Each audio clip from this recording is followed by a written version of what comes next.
Hello, hello. Happy Thursday to everyone. Thursday morning for some of us, Thursday evenings for some of us. um, I am really excited about our special guest. This will be my second time having the opportunity to speak with her on the platform. This should be a interesting conversation. We are going to have a time where people will be able to call in. So I would love to hear from you guys on the topic. But we're going to be discussing colorism, futurism, texturism, and the different ways it is impacting women, especially Black women today in the dating market. And I'm super excited to get Jessica X and her perspective on this. So it should be good. It should be good. If you are on here, please get those likes up, tag anybody on this discussion, or share it with anybody who you think may find it interesting. Um, Also, I want to give just a special shout out to those of you who have shown support, whether through channel membership, whether through CASHAPP, VENMO, or just super chats. I appreciate all of you guys. I really, really, really do. That's what helps me keep this going. So if you would like to continue to show support, you can find me on CASHAPP or VENMO, Chez, Chardé. And without further ado, I'm going to bring on our special guest and we will begin the conversation. Hey, hey, Hey, how's it going? it's going good. Like you said, it's my second time here. I really enjoyed it the first time, and so I am back for more. Yeah, it was Really fun. good. I love speaking with people who are logical. I mean, I may that may sound a little redundant, but it's not. It's really not. It's hard to come by that sometimes. So, Definitely makes for an interesting discussion, and speaking with someone who can actually get your points and get where you're coming from, it's refreshing. It is. yes, yes, yes. I mean, I mentioned this before where I guess I was when I came in, it's almost a year. I think I'm like a month or two short of a year, but when I came in, I don't know why, maybe I was just like bright-eyed, bushy-tailed. I had just all these like fantasies or optimism about what I was going to find, and I was proven wrong. I don't know how else to say it. So yes, it is refreshing to have conversations with people who can be more balanced and at least not so hateful. But Yeah, I guess hate makes a lot of money. Unfortunately, online it does. it does. Yeah. So I see some few people, some followers in the building coming through. So yeah, so I want to just get right into the topic. Now I'm sure you are very familiar with the terms colorism, featurism, texturism. That is thrown around a lot, especially I think when it's in reference to the different ways Black women, African American women, African women, however, dark skinned women are oppressed. And so I thought it would be really interesting to touch upon this because it is something that it is a really charged conversation. Brings up a lot of feelings, brings up a lot of emotions. And and my goal is to see, okay, how impactful is this? How much is this really impacting or helping or hurting us women? So my first question is, do you think that the colorism conversation, do you think it's creating an unnecessary divide between light-skinned women and dark-skinned women? I think it does. I think it definitely does create a divide because you're almost looking at somebody, there's a different complexion as you to you, sorry, as your enemy. And you see that you see that mindset. I've encountered it. You could have a simple disagreement with somebody, and it's like, well, you think you're better than me because you're light skinned. And even just say take it off YouTube and we go to real life, it's sometimes, there's a stereotype that you're going to be a mean girl and you're going to be stuck up and you're going to be like the B word and all of these different things, and people have said that to me. I thought you were going to be like a real B, but you're actually, you're actually pretty cool.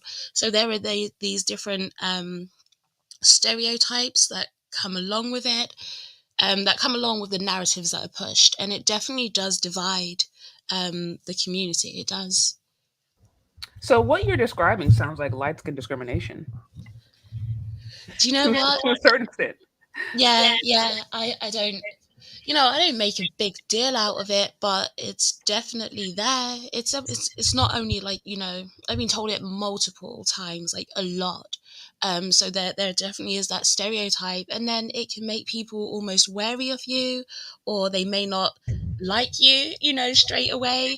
So you kind of have to deal with just a bit more tension meeting somebody than say somebody else would face. Yeah. Wow, that's very, very interesting. Shout out to Crimson Cure who just stopped by. Always appreciate the love and the support. Hey, Kendra. um,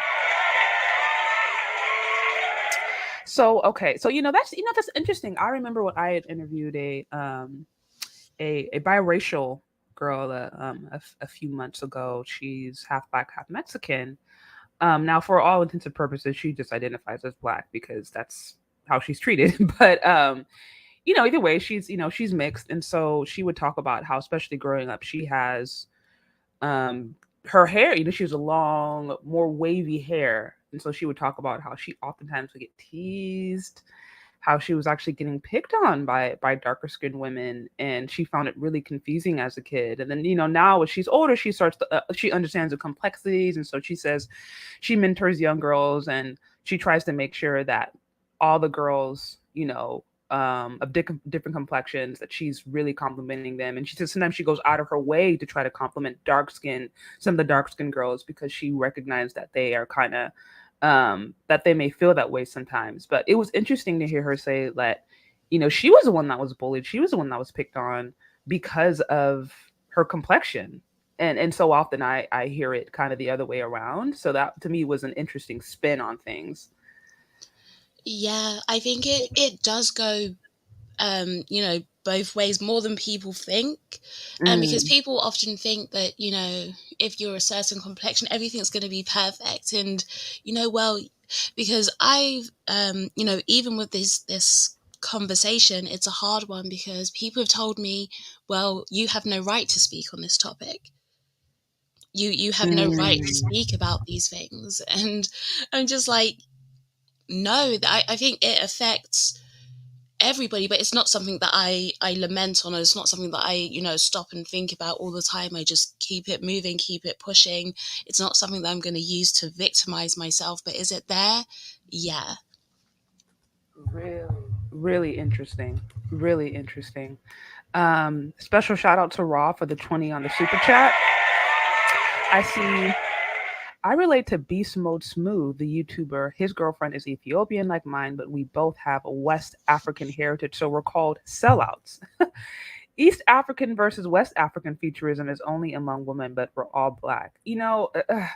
That's a whole nother conversation. I think I may touch upon that a little bit later on. But this whole idea of even West African features, I hear, I think is so one dimensional, and it's very, very it's I think it's superficial, because I hear this, oftentimes thrown around with this conversation, like, oh, she doesn't have West African features, or they're not preferring these black women with West African features. It's like, do you not understand that there is an incredibly diverse aspect even of West African features? You have like Fulani women, for example, who may be considered to have more finer features. You have, Yeah.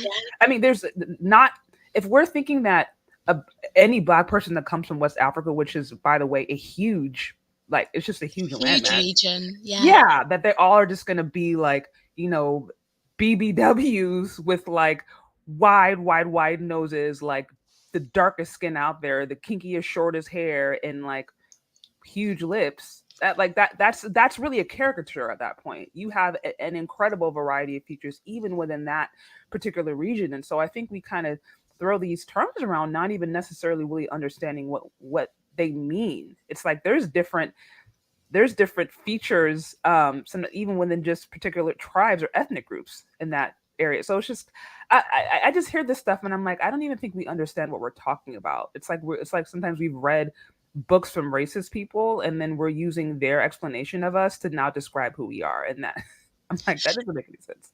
Yeah, it's weird, because my dad is Nigerian. Yeah. So I've been there multiple times, and People aren't walking around like these caricatures that people try and make them out to be. Right.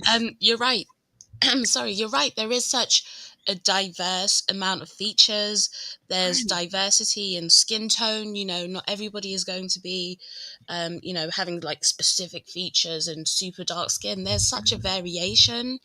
And then it's almost like we're creating these levels of blackness where the only real black is if you're, a certain type of person, and then it ostracizes people.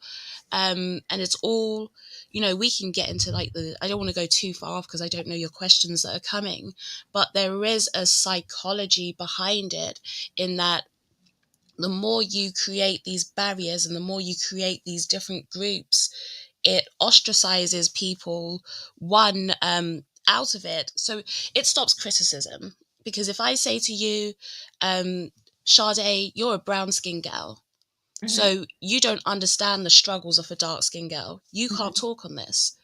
And then they say to me, well, you can't talk on this. You're not a dark skinned girl. And that way they evade any sort of criticism. Anything that you might say, it's like, no, you can't say that. You don't understand our struggle. And therefore, any person that attempts to critique them is just, you have to keep quiet. You're silenced. So there is a bit of psychology behind that mindset. Very, very interesting. For those of you who are on, please get those likes up. Tag anybody or share this with anybody who you think may find it interesting. We are talking about colorism, futurism, and texturism with Jessica X. So on to the next question. Okay, so is there a difference between the dating experiences of light skinned and dark skinned women in the UK, in your opinion?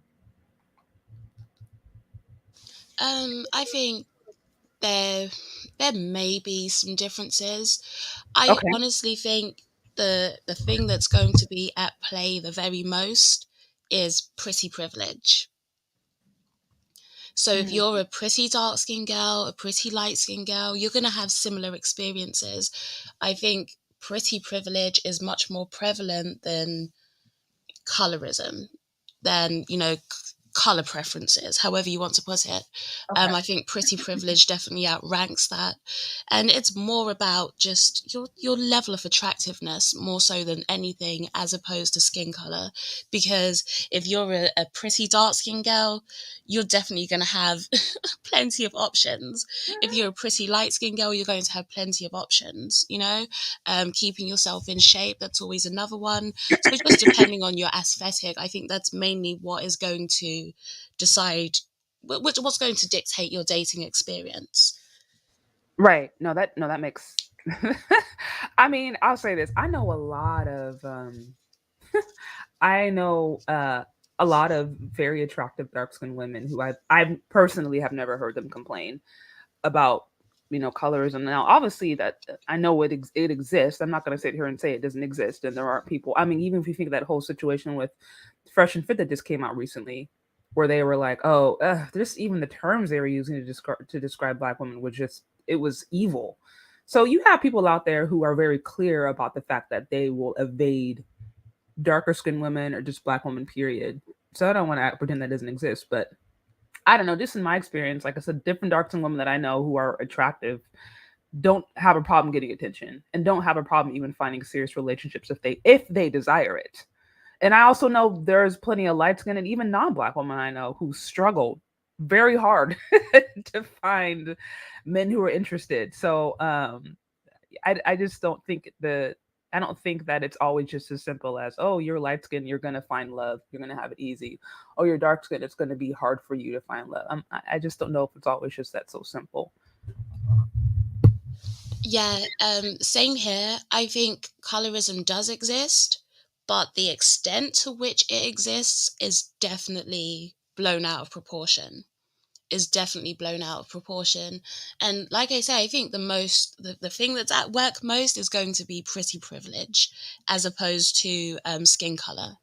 It's going to be pretty privilege. And I saw somebody in the chat say, um, you know, people are going to pick Kelly Rowland over Natalie Nunn. It's just because one is more beautiful than the other.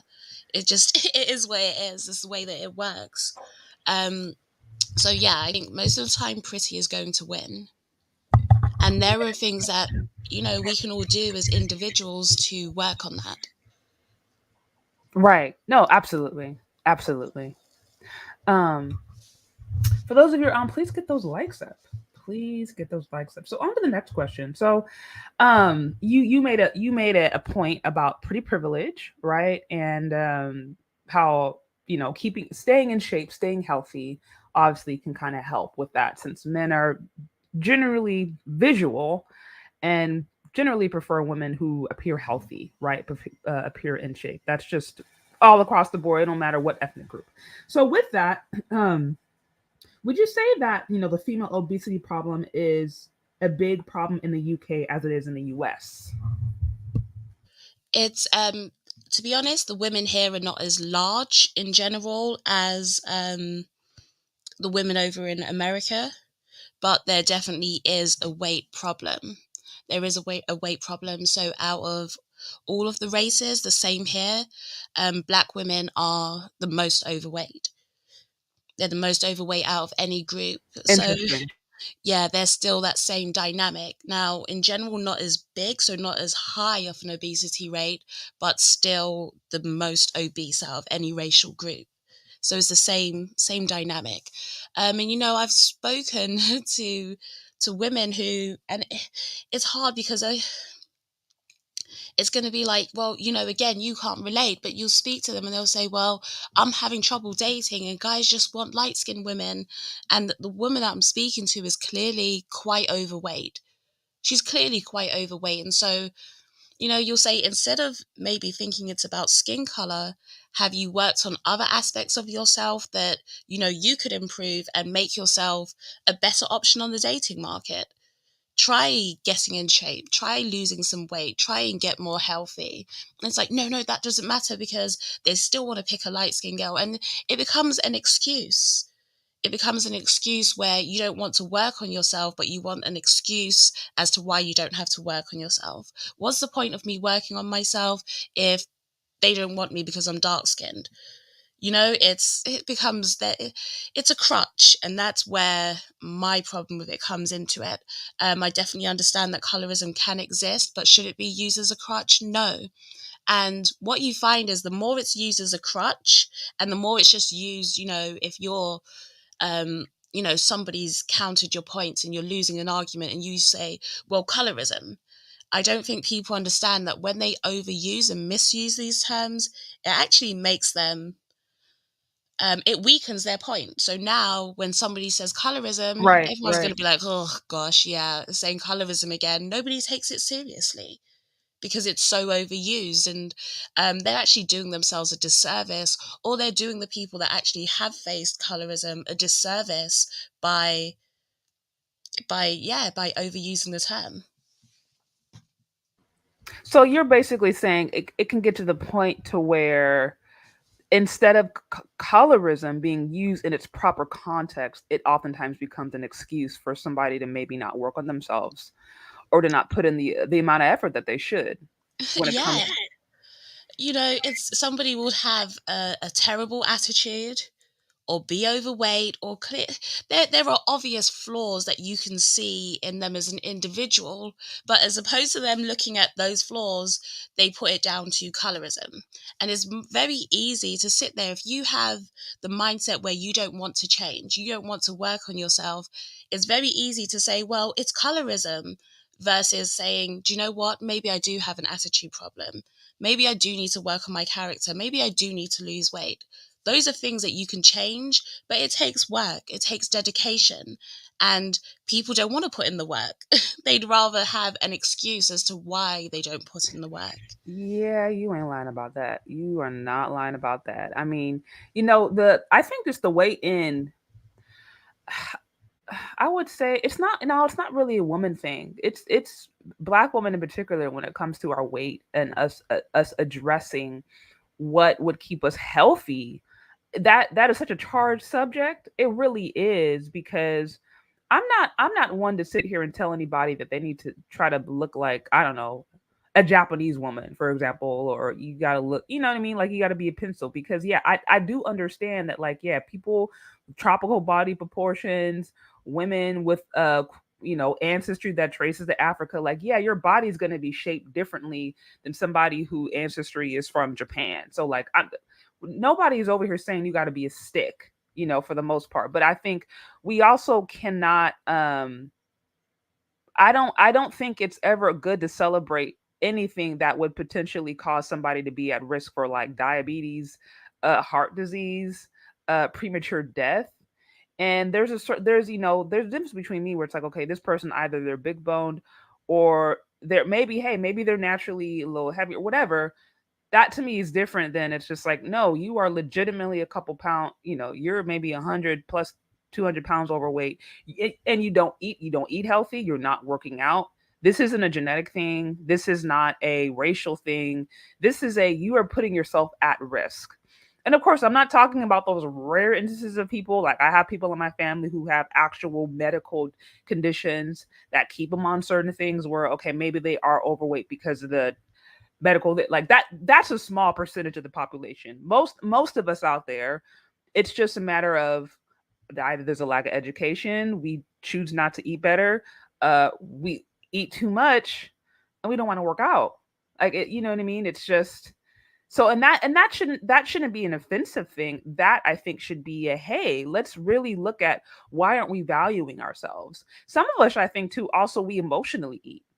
And it's hard for us maybe to put this stuff down because maybe we do feel insecure about ourselves. Maybe we don't have good relationships. Maybe we feel scared. Maybe we feel alone. And instead of us facing those feelings, we turn to food. That's a real thing. So, but using, like you said, using that as an example, or you're using colorism as an excuse to overlook the real issues that we may have internally, it doesn't do the person good. And to a certain point, when you just start using the same thing over and over and over again, it's just like we can't even really take this seriously. Yeah, and So comfort eating is a thing, emotional comfort eating, yep. eating, and the psychological complexes behind it. Those Hmm. are definitely a thing. And if somebody's in a dark place where they don't feel great about themselves, it's very easy to sort of, pull yourself back from the world and eat away your problems. But I don't think people understand that, one, the endorphin rush that you're going to get when you work out. Working out is actually known as something to fight depression. It's something Absolutely, yeah, absolutely. your doctor will tell you, listen, work out, get active.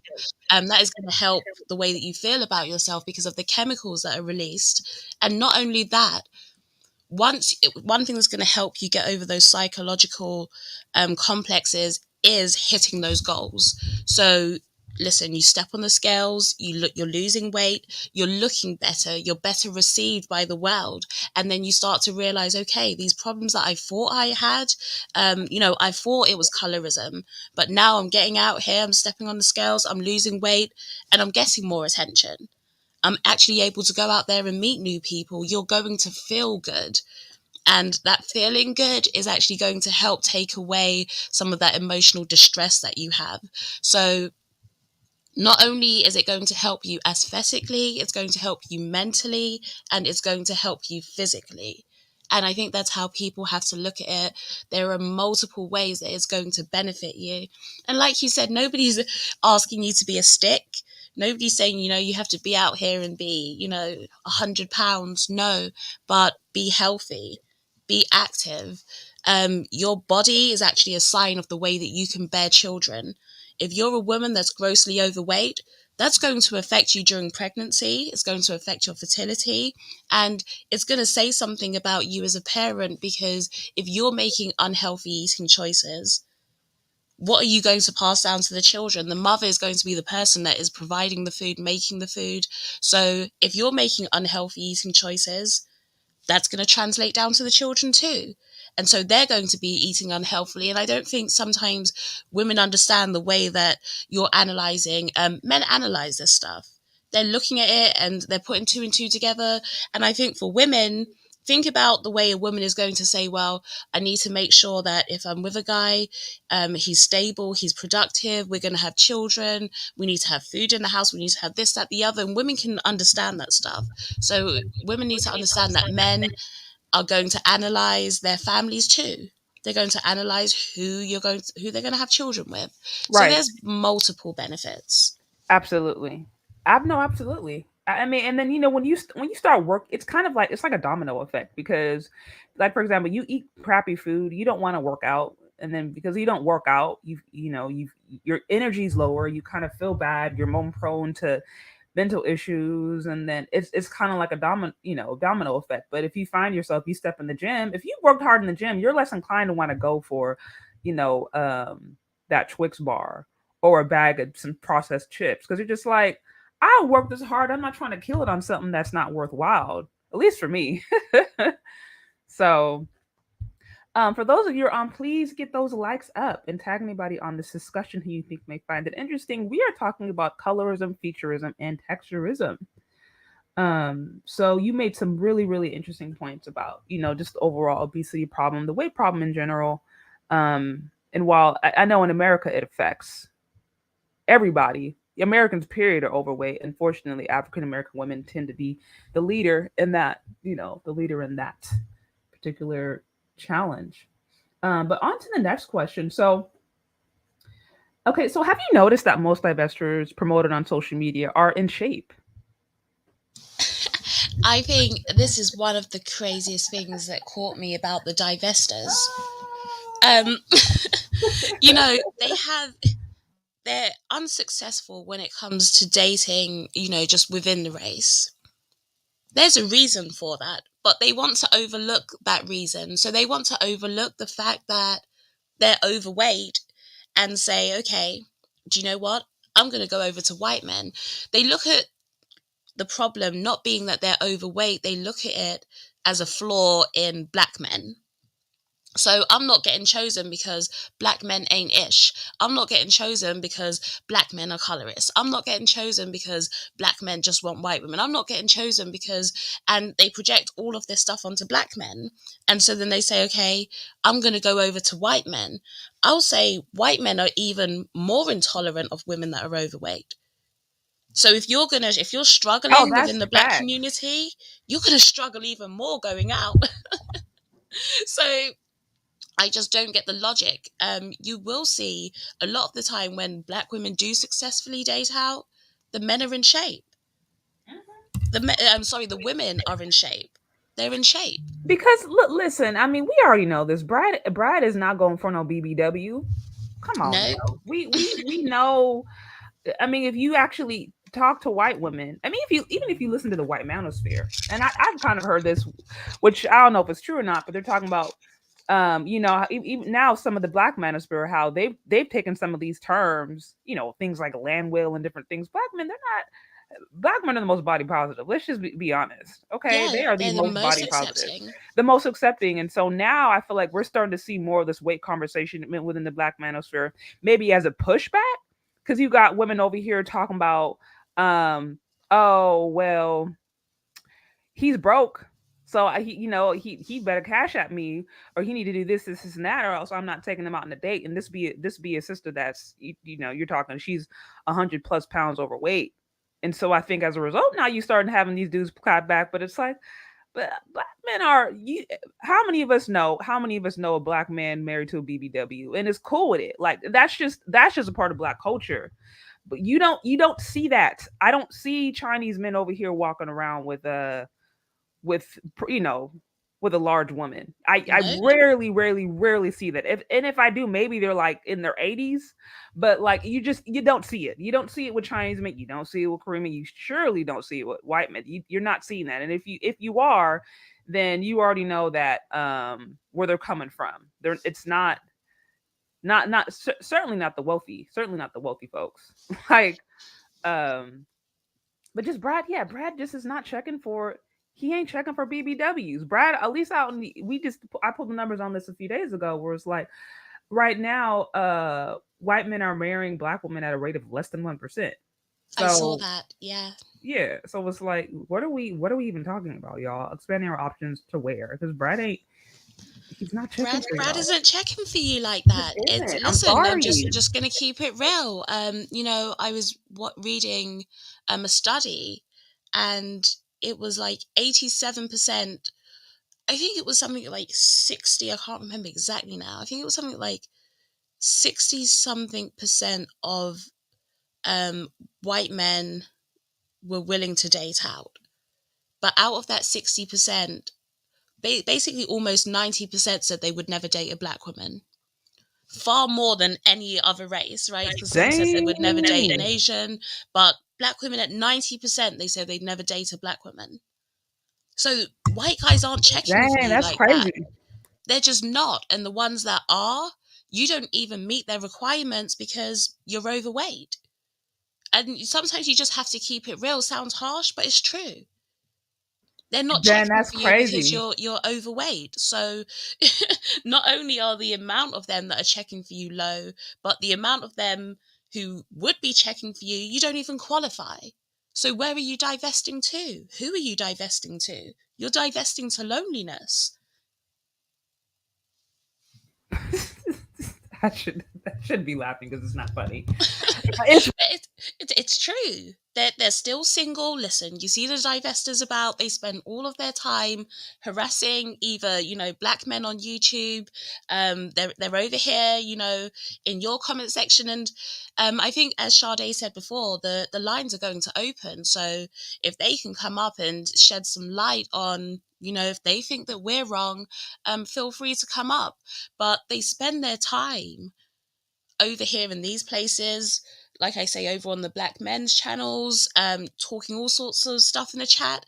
And it's like, you obviously have time to be here because you're not getting a guy. No one's checking for you. If somebody was checking for you, you wouldn't be spending your time on YouTube, talking about black men all day. You just wouldn't. So one, that they're not getting chose simply because of what they're doing on YouTube. And then you have the ones who are quote unquote in happy relationships. And they'll say, my white man is great. My white man is the best. Brad does this for me. Chung Lee, I don't want to say Chung Lee, Lee does this for me. But then you're still on YouTube all day talking about black men. How does Brad feel about that? How does Lee feel about that? That you've got him, but you spend all of your time on YouTube talking about black men. We see where your heart lies. We see where your interest lies.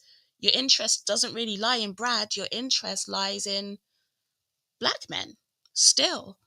So I think we discussed it before. It's the number one thing that I realized about the divestors.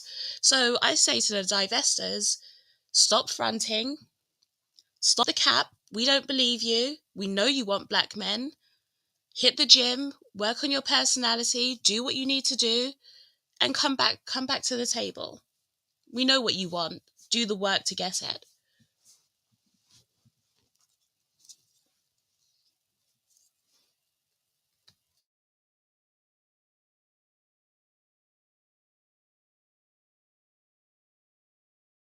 You there? Are you there, Sade? oh dang, I'm so sorry. I'm over here talking to myself. I accidentally hit the mute button. No, but okay. I mean, you just hit on so many points, girl. I don't even. I'm gonna just give you a hand clap because you just hit on so many points. And I know people are feelings are hurt, but at the end of the day, you have. It's like, yo, we gotta stop the cap. We can't just always be saying. I said this black man probably don't even like black girls. He probably doesn't even talk to black women. He probably don't even think twice about black girls at all whatsoever. I mean, like, how often do I hear that? Right? How often do we hear? Well, he just want Becky. This is not A B C X Y and Z. It's Becky. You know what I mean? Snow Bunny crisis. These black men over here in these preferences, we hear it all the time. And again, I just feel like they just become excuses for us to not look in the mirror. And nobody's over here trying to it's not even about downing anybody or hurting anyone, but it's like first of all, if you're over here saying that you're gonna do better off with Brad ain't marrying you, sis. We've already discussed this. Okay, Brad is not checking for black women like this because we just don't have good reputations. We don't have good reputations about our attitude. We don't have good reputations about our culture, unfortunately, about our weight. We just don't. So Brad is not checking for us like that. Not to mention, even if he does give you the time of day, how many of those situations are ending up in violence? Like I just seen that situation the other day where dude said he went barbaric. He went barbaric on his black BBW girlfriend and scalped her. Who the Wow. flip does that? Only that's a Brad is doing that. You're not going to find a black man scalping and chopping up his. We don't, black people don't do crimes like that. Our crimes are different. This dude went barbaric and started to scalp and decapitate, like just do weird, creepy things. And I'm like, I don't know what was said to Brad to make him snap. I think this, in the thing, he was like, man, he's like, I just lost it. I just lost it. And it's like time and time again, we're starting to see these situations of divesting gone Do you know wrong. what? And Considering, sorry, no, no, you're sorry. fine. You're fine. You're fine. No, you can go. I was just gonna say, considering it's such a small percentage of black women's relationships, I've actually seen a crazy amount of stories recently about Brad rage. These Brads flipping out Mhm. on their their black partners. I'm seeing it all the time, and I'm like, damn, It's the yes. rate that it's happening is crazy. But I can see how they're meeting these kind of men because their standards are so low. It's the psychology behind it. I don't understand it. In their mind, every black man is dusty, and you need to have six figures if you want to date me, and you need to be doing this, that, the other. And then they go and get with Brad and will happily break their back and work two jobs to take care of Brad. They're attracting a certain type of Brad because Brad can smell their desperation. You have white men who are coming out on social media saying, what the hell is wrong with black women? I saw a video on Yep. TikTok, and there was a white guy, and he was saying, listen, black ladies, please stop DMing me about slave play, I'm not um, interested. and all this sort of stuff. They were DMing him, just being crazy desperate. And I'm like, because you're so desperate, these guys can smell the desperation, and you're attracting the wrong kind of person. You're going to attract the low lives, but you're going for low life Brads. Um, but you have these crazy high standards for black men. And then, if you want a good, productive guy of any race, there are requirements for it. And the reason that 90% of white men say that they're not going to date black women, it's not racism, it's not colorism. It's because they see your attitude. They see the attitude and they see the stereotypes. So just like black men are out here complaining, saying, listen, black women, you need to do better. Black women, you have to step your game up. Black women, you have to go out there and compete. Brad is seeing the same thing. Brad feels the same. Men, for the most part, are very similar. So Brad is feeling the same. If you want to, be able to date him, you're going to have to do the same things that the black men are telling you to do. Pretty much. If not more. Like I said, a black man will accept a larger woman if she's sweet, if she's cooperative, if she can cook good. He'll accept her. Now that may not happen. That's not generally going to happen in the white community. Unless he's broke. You know what I mean? If it's like a broke white dude, then yeah. But I'm like, generally speaking, in white culture, it's like, nah, you need to be sweet, feminine, know how to cook, and you also need to stay in shape. Like that's just so They're going to require more. It's they're going to crazy require more. because Yeah. I remember there was one of the main swirlers, and she did a video talking about Kevin Samuels, and Kevin is a chauvinist, and Kevin is this, and Kevin expects Hmm. too much from women. And so she brought on a white guy to quote unquote debunk Kevin's high God. value man theory. And it was, the crazy thing is, she was complaining about the things that Kevin was asking for, but the white man came out and said, and asked for twice as much as Of Kevin was course. saying women needed to be. And so it was just like, it was ironic. It was just so ironic that they're saying, black men are asking for too much. But then this white guy came out and said, listen, I might be a millionaire, but I'm not having some woman that sits on her butt at home all day. You're going to work, and you're going to take care of the house, and you're going to take care of the kids, and you're going to do all the things that I tell you to do. So, Of course. That's why I interviewed one of my friends. She's an older white woman, housewife. She's raised 4 kids, married to a white man, raised a white son, and we had a real conversation. And I was like, okay, so tell me about your life, since there's all these ideas of what it is to be married to a white man. You've been married to 2 white men. Tell me about it. And so, needless to say, I mean, the amount of abuse and the amount of trauma that she's had to pass through, it is. I mean, she's a crazy story, but she, as a housewife, I mean, you're talking, 3 meals a day, hot on the table, always doing laundry, always cleaning the house, 24. It was 24/7 nonstop, 24/7 nonstop. So she's like, the work was endless. So that's what I'm saying. It's like, at the end of the day, the issue, I don't even really necessarily think is that the standards are so unrealistic, as much as it is that, do we feel that, are we willing to do the work?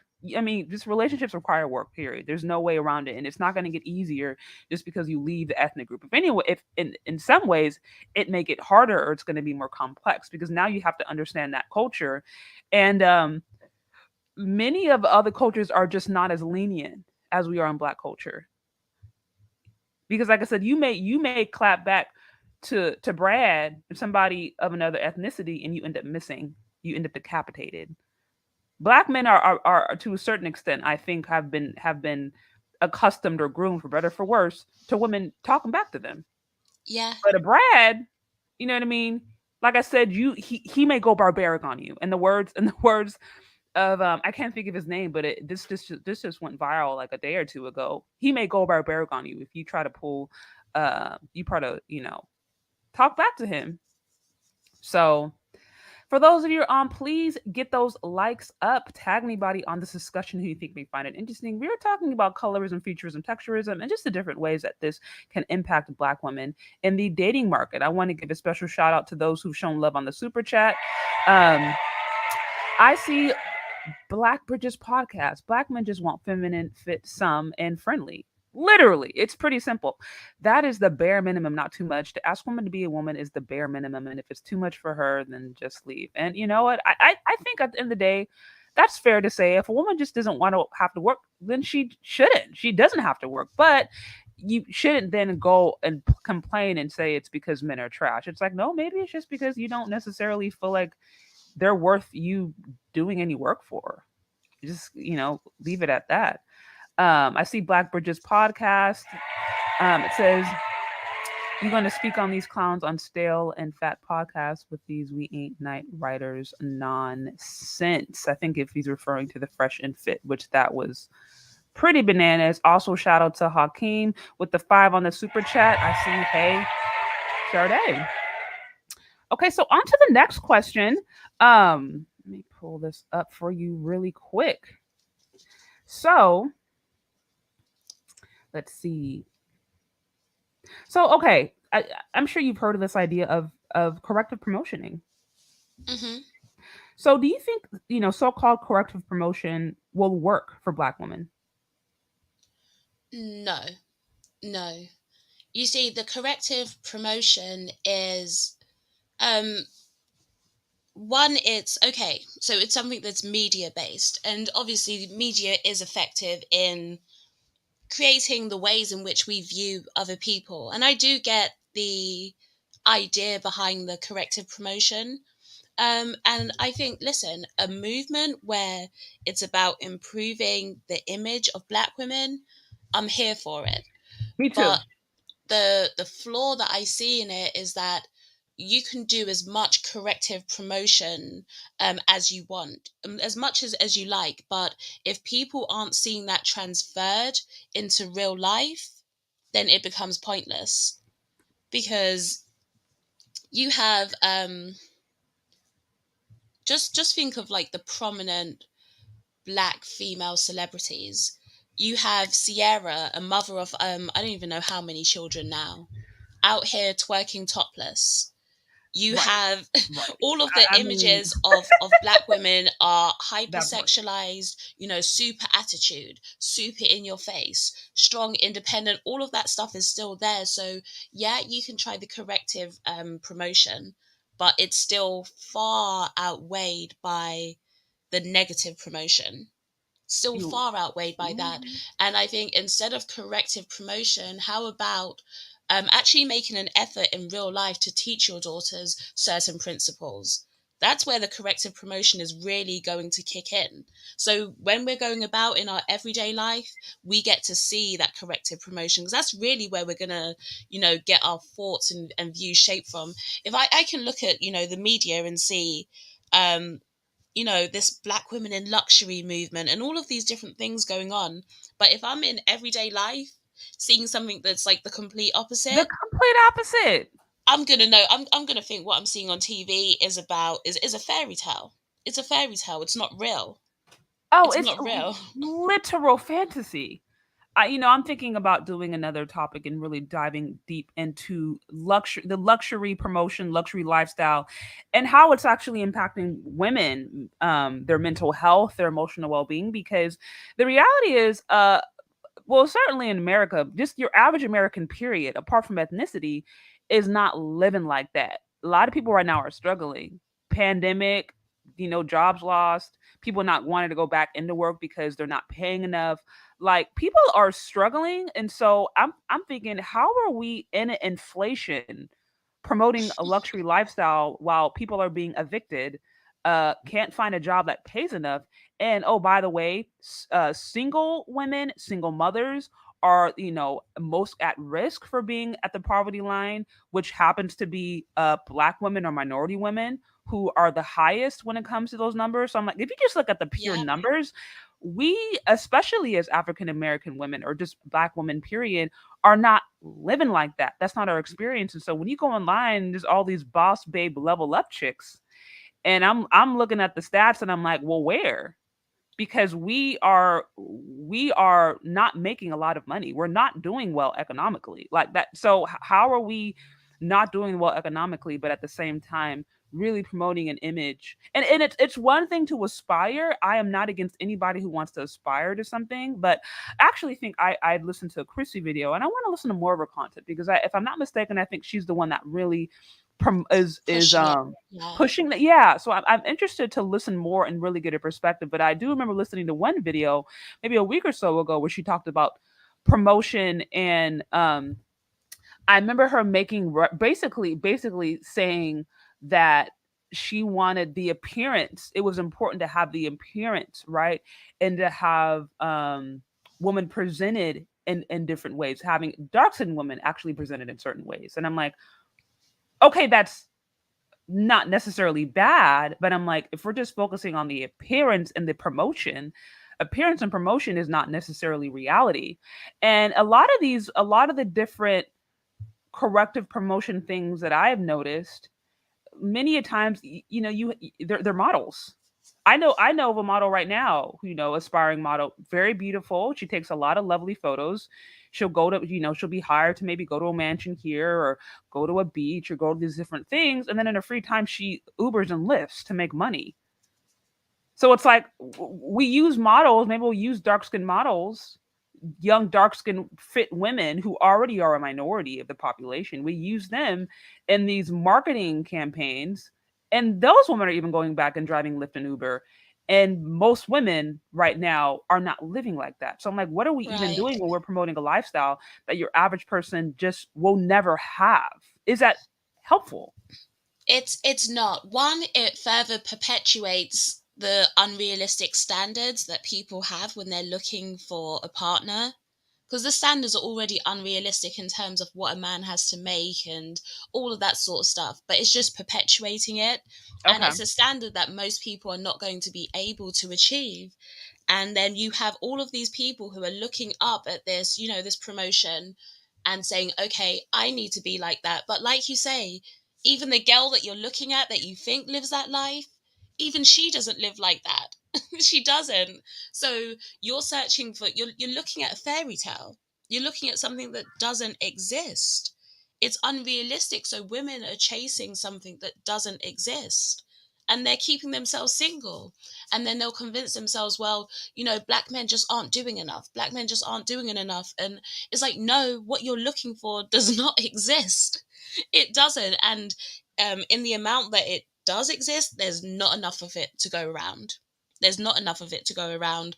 And you don't even want to put in the work it takes to get that person. It goes back to what you were saying earlier. If you want a guy that's going to be able to provide you with certain things, well, guess what? You're going to have to provide certain things as well. There's going to be work that goes into it. Oh, But naturally. I think, you were speaking earlier and you were talking about, the work, the effort, and people don't want to put that work in. And I think for a long time, women didn't have to put in work. Women Fair. didn't, Fair. because men, like you were saying, when black men almost expect a woman to talk back, they almost expect a woman to be in your face, and that's just how women are. um, Men were conditioned and still are being conditioned for decades now, to accept a certain type of woman.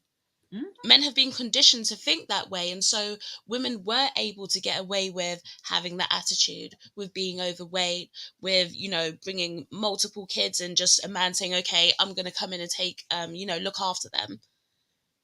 Women Right. got used to that, so they almost started expecting it. Why? Because women were conditioning their sons into adults, and he would just accept it. He's grown up in a family with a lot of big women, so big women are just normal. He goes and gets with a big woman. But Hmm. now you're starting to see a pushback. There's a pushback to that stuff. And that's why you're seeing the women get up in arms, because that thing that they could always rely on for so long, is disappearing. It's slipping away. We're seeing how marriage rates are going down. We Yep. see how the marriage rates are dropping. So that conditioning is not working anymore. That conditioning that they've put in place is slipping away. They're losing their power. And so people need to understand that what we see here is a fight for social power. This whole, women coming in and trying to tell men to, you're not good enough, you need to do this, you need to do that. That's them trying to keep you down and keep you in a certain place where you're going to serve them. It's Right. mental games. It's mental games. If you tell somebody that they ain't ish enough, right? Like women do, you ain't ish, black men ain't ish, black men are dusty. If you can say that to, men enough, you're going to actually have some people who feel like, maybe I am dusty. You know what? Maybe I ain't ish. Maybe I don't deserve a certain type of woman. And guess what they do? They go back and they accept, the lowest of the low. So they're trying to beat black men down so that black men are still there as a backup plan and as an option for them to actually clean up their bad choices. What you're seeing right now is it's a play for power. They're trying to keep on hold of the power that they had in the community, and black men are saying, I'm not having it. We're seeing a fight for that right now. Very interesting. Very, very interesting. Yeah, I guess yeah, that's I mean, you do make a good point, like I said, to where certain things that were accepted are no longer accepted. And honestly, I think that has more to do with the fact that maybe because the expectations of women have changed. If we were still at a place where generally speaking it was, it was expected that women were going to be work with their men, be cooperative, be willing to work with him, work alongside him, be feminine, be friendly. You know what I mean? Like be a wife. If it was still expected that those things still be in place, I think you would have less pushback. But most men are just they're not. wanting to accept the traditional for me, but not for thee kind of setup, right? Where women are allowed to be as modern wherever they want, however they want, have zero standards, no standards on how they treat other men, no standards on how they treat themselves sexually, no standards on their weight, no standards on how they look, no standards whatsoever. But you men still need to be traditional and still be a provider male. Like most men are not, they're like, that's a bad deal. I have to Right. still do all these things. I have to work, bring home the bacon. I have to be there for you emotionally, spiritually. I have to look a certain way. I got to be, 6'6", 6 pack, 6 figure, 6 inches, all these different things. But you have zero standards. How is this benefiting me? Men are logical. They're just like, this is a bad deal. This is a bad deal. Why would I sign up for this? Yeah. Right. I wouldn't. Listen, I I would wouldn't not. either. And that's what I'm saying. It's like, I believe marriage. Obviously, I'm married myself, but I understand that right now, I think most women right now are not wife material. And I think most men right now are not husband material. It's just like, and it wouldn't make sense. But the way things are going today, it would not make sense for a lot of people to get married. And I'm like, you know what? I'm not mad at it. Because if you were to try to get married in this context, or if you were to try to marry and get set up in, get in the setup that we're talking about today, where there's no boundaries and no standards, that would be a bad business deal. I don't know how else to put it. Like that'd be it'd just be a bad mix. So, men who are opting out, some men who are opting out and saying, I don't want this. I'm like, you know what? I'm not even mad at it. I'm not mad if you want to be put in a setup where you're expected to do all and another person expected to do little or nothing. That would I'm not mad at it. You know what I mean? Yeah, I get it. I get it. It's like, men are expected to give out, let's just say $1,000 a month and receive $200 back. I mean, who's going to sign up for that? You give Absolutely someone not. $1,000 and they give you back Absolutely not. 200, you're losing out 800. No. Why would they Yeah. do that? It's a stupid deal. And that's why people are backing out. Right. That part. So shout out to Bobby with the 5 on the super chat. Say, here's my dusty $5. I appreciate all of I appreciate all the dust. Said I wish investors would actually have a civilized dialogue with y'all pick me's about these topics. I am always open. On that note, because I do have a few more questions, but I did mention I wanted to open up the call lines. So all that on that note, any of you lovely ladies in particular who if you have your own perspective on this, if you think we've maybe misunderstood something, maybe we're mischaracterizing something, if you have thoughts, we would love to hear from you. So I'm going to drop the link. Feel free to call in. I see some of you lovely ladies in the comment section saying things that are not so lovely. Um, or some of you guys just pushing back. Like I said, I play nice, I play fair. Both of us do. We are all open to having honest and logical conversations. So I am dropping the call link, and you can definitely call in if you think that we are mischaracterizing something, or if you just have anything that you think needs to be heard. We are all ears. But in the meantime, I will open up. I'll move on to the next question. So let me find it here. Also, shout out to Eric Kale, or is it Eric or E Kale? So I don't want to say Eric. E Kale for the 9.99. I see swirl logic amazes me. Love when they date out versus hate when black men date out. That's another topic. Okay, so okay, this idea of black man worship. Let me just back up here. I think, I did a review of Cynthia G, maybe like a month or so ago, and I came across this idea of black male worship. Now, I'm not sure if she's the one that is maybe responsible for promoting that or really building that out. I'm not sure, but I heard it, I heard it thrown around as if it's a big deal. Now, again, I cannot think of any religious background, church setting, mosque, any institution where you can walk in and see pictures of black men on the walls or in statues or in any place where you would worship them. I certainly can't. But either way, there's this idea that it exists. So do you think that black male worship creates colorism, futurism, and texturism? No. No, I don't even think black male worship is really a thing, and let them tell it. If you actually ask them to explain what black male worship is, they'll say that, cooking cooking for your man, cleaning the house and Is giving him black a bit of, okay? is black male worship, like just So, the basics. so being a heterosexual female is black male worship. Yeah, yeah, or just it's like those things they'll say, you're a pick me, you're a this, that, the other, you worship black men. It's like, no, these are the things that you're meant to be doing for your man. You're meant to be doing these things. And then I think it's almost to beat out the compassion, is to beat the Mm, compassion out of you. So okay. you're not allowed to have any compassion for the plight of men, or for what a man might be going through, for what black men are going through. You're not allowed to have that. You need to look at them as the worst thing ever.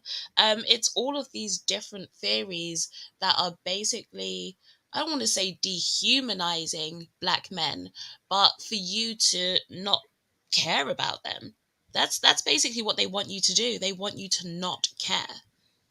Mm. Hmm. I see Crimson Cure. Black male worship equals respecting and seeing the humanity of black men. Yeah, so I mean basically just having common decency. Now, if you see black men as the devil, if you see that they are the devil, then perhaps treating them as humans would be seen as worship. If you take that position. I know I've heard that mentioned a few times on Cynthia G's. More recently I've heard that idea come up that, hey, no, these black men, they're not just, bad, or they have issues. They're actually devils. So if you believe that, then okay, then maybe being nice to who you consider the devil is worshiping them. But like I said, I think I understand maybe what that's supposed to mean, but it's just, to me, it just doesn't make any logical sense, because I'm like, how do you worship that which is the most oppressed? How do you worship that which you are consistently, or we are consistently dehumanizing, and talking about divesting from? How do you worship that if you don't want anything a part of it? That's not really what you consider worship. So I I was really trying to understand. I was really trying hard to understand, what does this mean? What am I missing? What am I maybe not understanding? What is going over my head? And I'm like, no matter what angle I try to look at it just don't make no sense. It just don't make no sense to me, quite honestly. Yeah, I haven't seen any of her content on that topic, so maybe I'd have to check it out to see the point that she's actually trying to make. But I'm just going to be real. I already know it's going to be some BS. I already know if I go and listen to it, it's going to be some BS. It usually is, and so there's not going to be much behind it. Again, if in my opinion, black men in society actually aren't even uplifted enough. They're Right. not uplifted enough. I would So this agree. whole concept of black men worship, it just doesn't make sense. Literally does not make any sense to me. Literally does not. I mean, I want to give a special shout out to Dane for the 5 on the super chat. I see salute ladies. And Jess, when you go on live again, we missing you in the YouTube streets. Tomorrow. Yay, tomorrow. Definitely y'all tune in for a live tomorrow. That'll be interesting. I'll definitely have to hit the notification button on that. um, I see also L. Nixon, the voice of reason.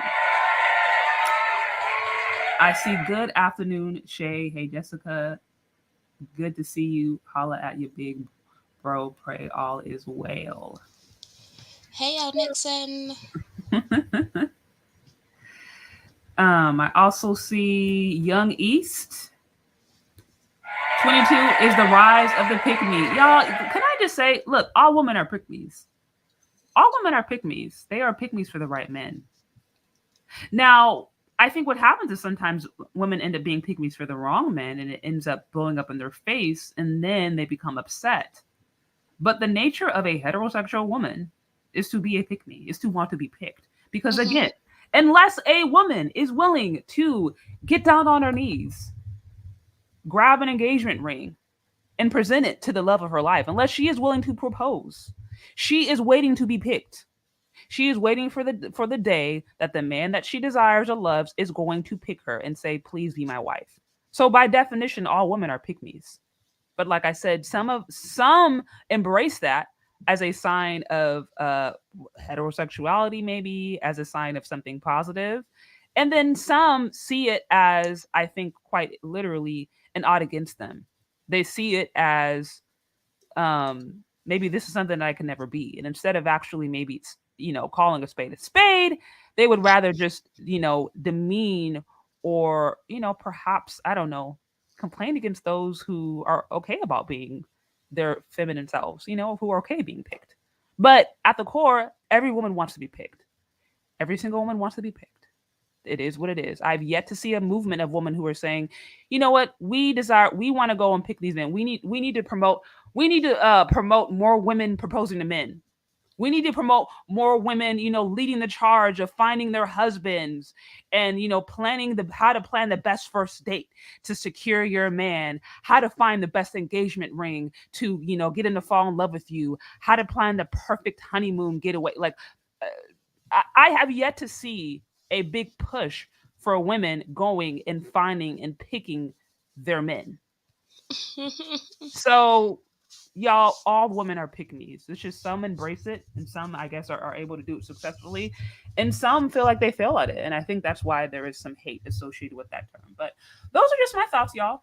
Those are just my thoughts. As I had mentioned before, if you disagree with me, or you agree, or you have, your own points that you would like to share, you are more than welcome to call in.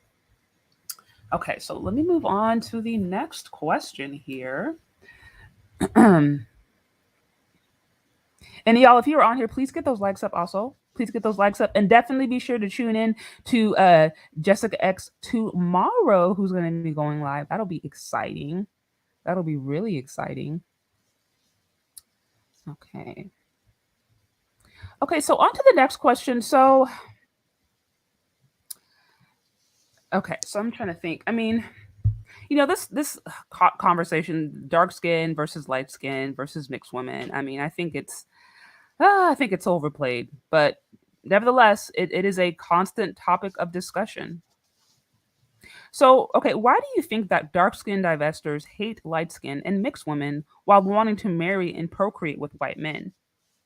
It's the psychology behind that is so weird, because I've literally said to the divestors that dislike me, because it's crazy, because the divestors will call me a mutt, they'll call me all sorts of names, but you are going to be creating kids just like me. Your Exactly. kids are going to be just like me. Yep. Yep. So you're calling me all of these names, but what do you think you're going to create out of the partnerships that you're in? You're going to create people like me. But then they say that there's a difference. There's a difference between people with mixed people with black mothers versus mixed people with white mothers. In their mind, then they start going into mitochondrial might mitochondrial DNA, Okay. and saying that, Okay. it's the mother that passes it down. And so if your mum is white, that means you're a white person. You're not really mixed. And then they also say that basically they're going to socialize their mixed children to be a different way. And they have this whole plan, which I think is ridiculous, but they want to socialize, or condition, I should say, condition and indoctrinate their mixed children, that if it's a mixed girl, she only gets with white guys, and if it's a mixed boy, he only picks dark skinned women. And so they're conditioning them for a certain path in life, and saying that they're going to take over the mixed race population and create them in, whatever ideology they have in their mind. And that's the one that I just explained. So they've got this whole scheme going on, which I think is crazy. To me, it's weird, because it's almost like this: when you look at that group of women, to me, they're very reminiscent of racists. In the Oh, things that they absolutely. say, the plans that they have, they sound like supremacists. They sound crazy, Oh, well, and I don't think they what's the see it. difference? What is the difference? Well, as I mentioned before, if you see black men as the devil, and I found the clip, I'm actually going to play it right now so you can see what I'm saying. She realized she got the same black men. She realized that a lot of these black men are the devil. So again, if you see black men as the devil, then there's no scenario in which they can exist that will be positive. So perhaps this is maybe why you can justify a black woman marrying and procreating with a white, a white person or non-black person, and that mixed biracial child be okay. Whereas if a black man does it, that mixed biracial child is a problem. Because in your mind, oh, okay, well, with a black man, there's a DNA of the devil. Which again, what they are forgetting, conveniently forgetting, is that the DNA of that black man actually exists within them. So it's like Yeah, that, how no matter however you spin it, no matter however you spin it, it's like you can't get around the fact that the thing that you hate the most actually is inside of you. it There's no way makes you you can get who around that. you are. Yeah. You can never. Shout out to I see Obsidian in the house. Um, I see Chez Chardé. Question for you and Jessica X. Have you considered what role, if any, that mental illness has played in all of this? 25% of American women are taking meds for it. Oh, that is a fantastic question, and I would say, and I'm glad you bring that up because that's actually something I am planning on addressing a little bit more this year in particular. Is mental illness. I think I did a live on this maybe maybe like a few months ago, where I looked at the amount of women who are struggling with depression and anxiety. And as he mentioned, it is about 1/4 of American women who are diagnosed, as in taking actual pills or drugs for it. Now, God only knows how many of those people are not diagnosed walking around. But I Hmm. think, as I mentioned before, I think luxury culture that is being promoted, I think it's playing in this. I think there's different economic factors. I think there are a lot of things right now that are just driving women crazy. To be quite frank, I think there are a lot of things that are driving women, black women in particular, crazy. I've always said that I believe we're one of the most traumatized people group out here in America for different reasons. For different reasons. Yeah. But again, if you've never actually processed that, if there's never been a time in your life where you've been introspective, then we just continue with all the same trigger points, all the same traumas, all the same unprocessed emotions. Emotions bury never die. And I think we're getting to the point where women are so broken on so many different levels that they're just reacting. And when you see people moving in a way that is so illogical, it's just beyond the point of reason, then okay, there is something going on here that is sinister, that is deeply dark and broken. So I do think that there is a huge role that mental illness, spiritual brokenness plays in that, and it's something that I do want to highlight a little bit more. But what do you think, Jessica? Do you think that that may play a role? I agree with you when you say the traumas that are there, because some of a lot, I wouldn't even say some, a lot of these people that have this mindset are clearly unwell in whatever form it may be. And I understand that there's a lot of trauma there. I understand that when you actually sit down and start talking to these women, they have a lot of trauma from their childhood because of the way that they've been brought up, All the right, all people that right. their mothers had around them, the way that their mothers have treated them. They have trauma from growing up in those situations. There definitely is some trauma going on there. A lot of depression. Again, depression makes you inactive. Depression can make you eat. So then Oh, that absolutely. creates again the obesity. A lot of this stuff has a knock-on effect, and just the way that you are, because to bring it back, we have this whole colorism topic. I think that colorism is actually perpetuated by black women more than anybody else. The I colorism. You saying you think Yeah, it's perpetuated by black? Mm-hmm. yeah.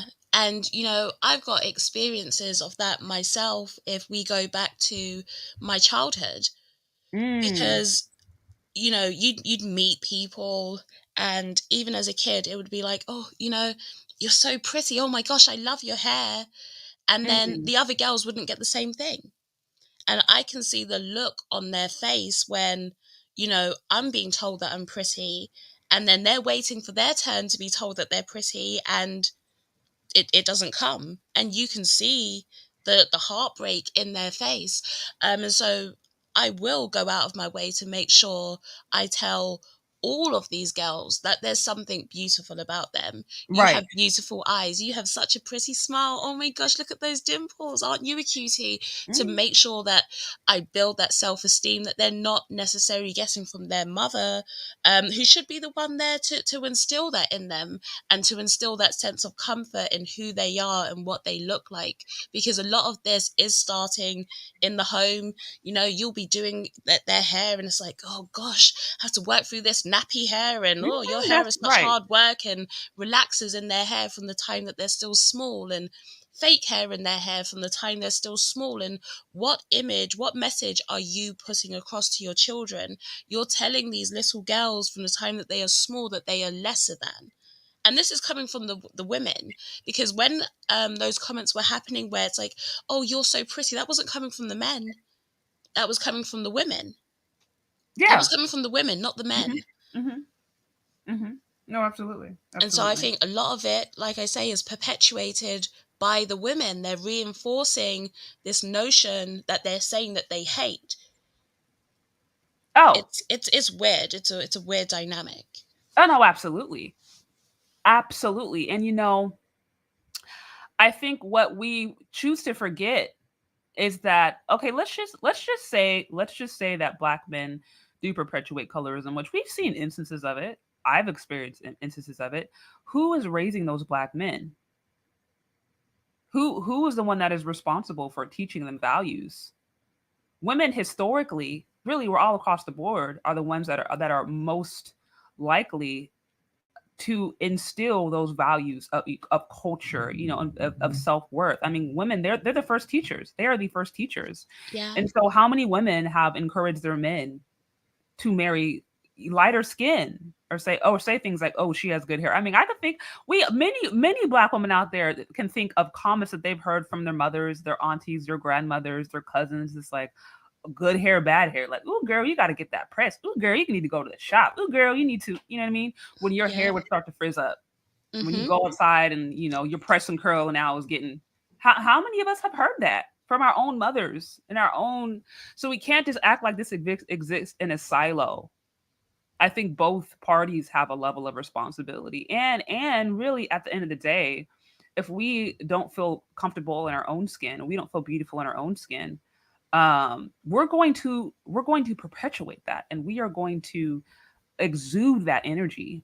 And sometimes some of the most insecure people go around constantly trying to look for validation and not seeking it, and then they get mad because they don't seek it. And sometimes it's like, the issue may not be that person or those other people. The issue could be that at the end of the day, you don't feel comfortable in your own skin. And when you walk that and you live that and you believe that, that is going to affect the way that you present yourself and the way that you think and the way that you walk and move. Yeah. I think there definitely has to be something done about the damage to girls' self-esteem, Yeah. from the time that they're kids. And so, like you say, they go around searching for this validation, or finding themselves depressed because they don't fit the mold where, your parents, you're their creation, right? So to them, you should be the most beautiful thing ever. You But should. then when they see you putting other people above them, that hurts, and that's going to affect the psyche. And that's why I think a lot of these, the divester women, they're trying to erase their own image. They don't like their image.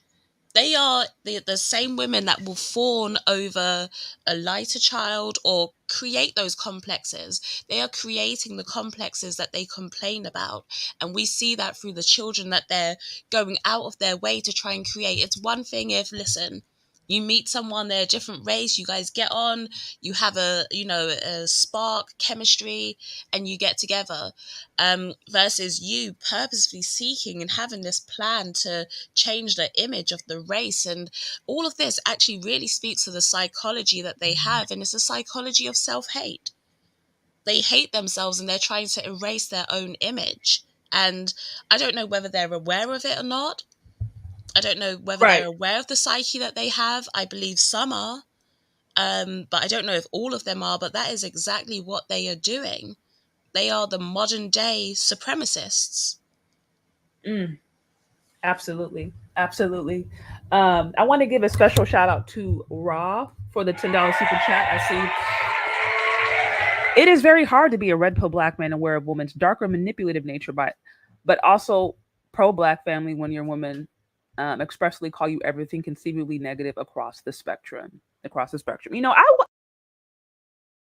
I agree. I think because they said a hit dog is the one that hollers, right? A hit dog hollers the most. So it's like I think some of the most vocal are the most hurt and the most upset. You got many women out there who are, fine, who would love to find a black man or would love to find a man in general who aren't actively male hating. And they're out there living their life. Happy women are generally out there living their life because they're busy being happy. They're busy with their family, raising their kids. Many of my friends who have three, four, kids, they don't have time to be going online spewing hate because they're busy managing their homes. So what we see oftentimes, is a very, very vocal um, group of women that I don't think is necessarily reflective of all women. Now I do know that there's a lot out there, so I'm not going to just underplay and say, oh, it's just 1%. I think it's more than that, but I'm not going to sit here and say that though every single woman on out here that I know of who exist just actively hates men, hates black men. It just so happens that the most vocal, I think, tend to be the most volatile, and partially because there's money in it. So as long as there's money in it, you're going to continue to see it be promoted. You're going to continue to see it be blasted. You're going to continue to be celebrated because that's funding some people's lifestyle. Yeah, yeah. I think again, like the people that listen to that content, you need to think: do these women actually have your best intentions at heart? No, they don't have. They don't want the best for you. They want your dollar. When it comes down to it, that's what they want at the end of the day. But they don't care about the consequences that their message actually has on your life. And I want women to actually sit down and reflect and actually look at the stories that are going on around you. Look at what's actually happening to the women who are following these messages. I told you, I think I spoke about it the last time that I was on your show. And going back to the divestors, are the modern day supremacists. I had a woman that would come on and call black men apes, Oh, monkeys, the N word, all sorts. She came up, she flashed her ring, showed us that she was engaged. We spoke to her white fiance, and she made out that it was perfect. But I knew something was up, because no woman who's actually happy living that life is on YouTube saying the things that she's saying about black men. And fast forward, it came out that he was whooping her ass. He was ooh, beating her up. ooh, Her perfect Brad, yeah, was beating her up.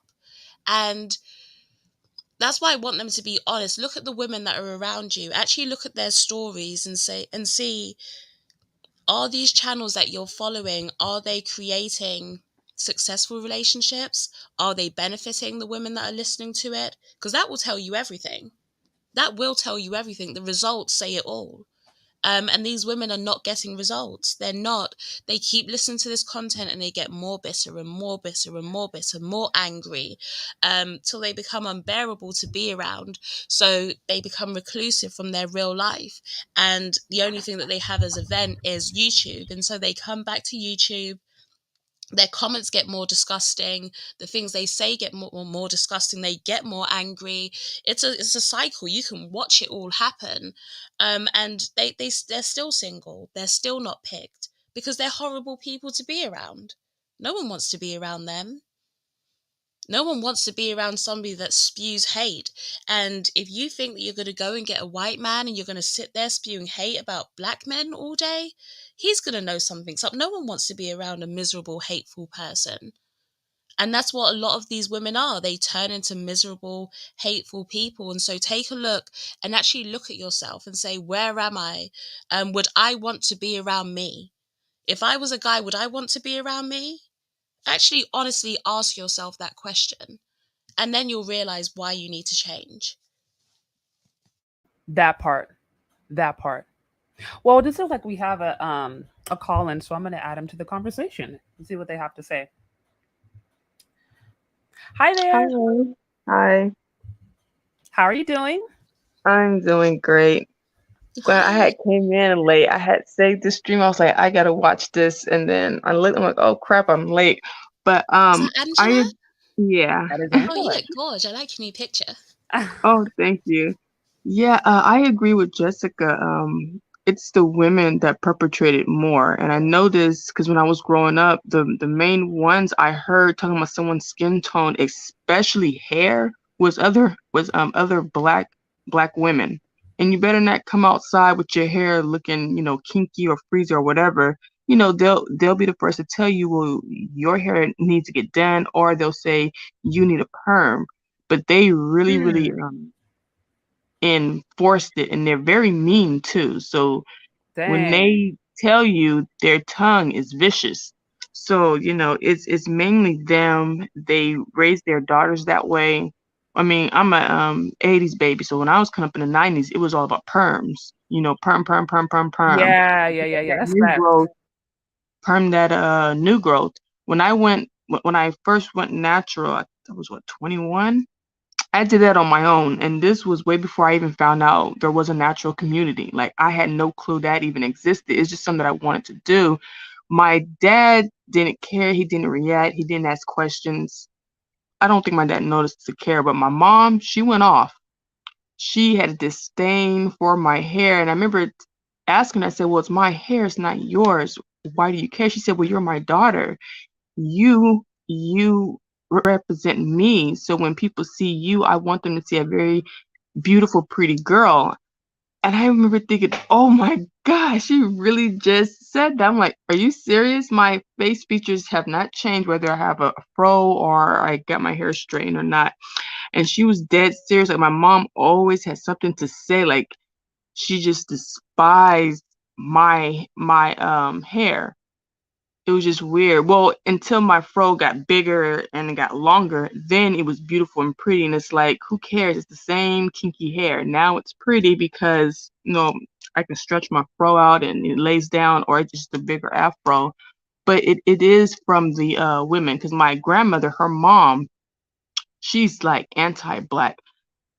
She is in love with white features, white skin. Yeah. Uh-huh. She told me my lips were just too big and ugly. I'm like, really? Like, she's talking as if I have Jay-Z lips. I'm like, Grandma, seriously? And it's like, okay, that's where she kind of gets it from, especially with the hair. My grandmother is infatuated with mixed women's hair, white women's hair. It's just like, it's insane. It's like, I was like, I cannot be around you guys for like too long. But it's from the women. Because I met my grandfather. He's not like that. He doesn't talk like that. If anything, he's anti-white. It's like the craziest thing. I'm like, how did you two meet? It's weird.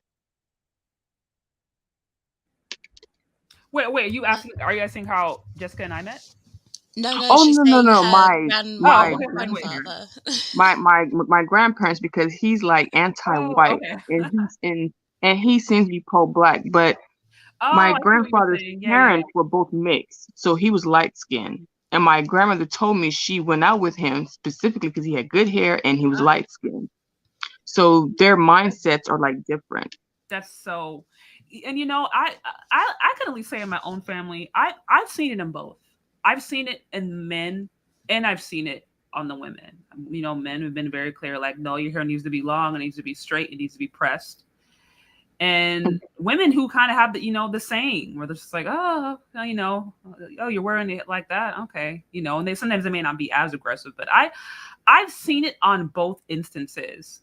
Hmm. Um, I'll just say for me personally, I for a while thought um believed that black men didn't even really like natural hair like that until I started wearing my own. I started wearing my hair natural, and then I would get compliments. And at first I was like, well, really? Like, because I was thinking, oh, it has to be straight, it has to be this and that. And of course, part of this, I grew, I was in a white community for much of my life, like going to school, going to certain schools that are all white, and so that can weigh on you. And so I thought, okay, well, it needs to look this way, it needs to look that way to get certain attention. And I started to notice when I wear my natural hair, and I would still get a lot of positive feedback, especially from black men. I was like, wait, what am I even believing? Like, where did I get some of these ideas from? And so I so agree with you that unfortunately women, we do perpetuate it. We don't question it sometimes. Or if we do question it, we just blame it on the men. And there are some men who think like that, but there are also merely men out there who are just like, can you just please stop with all the cake up and all the weaves, because your natural hair is fine, and also it's a lot cheaper to maintain. So there's plenty of men out there who are just like, we don't even care about that kind of stuff. Y'all are just competing amongst each other. Yeah, and I want to say, black women's self-esteem is very low, but I think it's mainly because the first person that should have, boosted their self-esteem, told them they're pretty in their natural state, which is their mom, did not do that. Yeah. It wasn't drilled in their heads. That can affect a person's self-esteem and make them very self-conscious as something as simple as their skin tone and their hair. I mean, you started from when you're very young, it's going to, have some type of effect on them. So I think that's where their self-esteem probably was shot down. Unfortunately, it's from the person that had raised them, but for some reason they blame men. But I think black women need to realize your self-esteem was shot down low way before you took notice of boys. So it's that's not true. from the boys. That's absolutely true. Well, Angela, I do appreciate. Or Jessica, did you have anything else you wanted to add, or I mean, what do you think about what she said? No, I agree with her because I've seen exactly what she's saying. I've seen it play out too. And if it's something that we're all seeing, we know that it's common. We know that it's common. We're seeing it. And it's damaging. It is damaging. So I completely agree with Angela. Right. No, absolutely. Well, I do appreciate you calling on, Angela. There's a few more calls I want to take before we wrap it up. All right. But I appreciate you stopping by. Okay, you take care. Yeah, she's right, because it's like, if you go out and your hair's in its natural state and it's not pressed, it's not, you don't have a weave in, it's like, girl, your hair's looking nappy AF. No, When literally. are you get that done? Ooh, girl, you so walk it's out the house like that. You know what I mean? yeah. Like, so we know where it's coming from. And listen, sometimes the boys are conditioned to be that way as well, but we know where I know where it stems from because I've seen it. Right, that part. Well, it looks like we have another caller. I'm going to add him to the stream. Hi there. Hello. Yeah, how you doing? Good.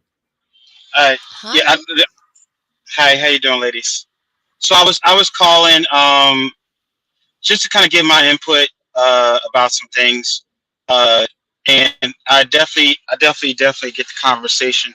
I think I wanted to also talk about like where there's this falsehood from a lot of these divestors and some other ones who are kind of like against black men, where once it's because the reason we're not feminine and all this other stuff is because the black men aren't marriageable and stuff like that.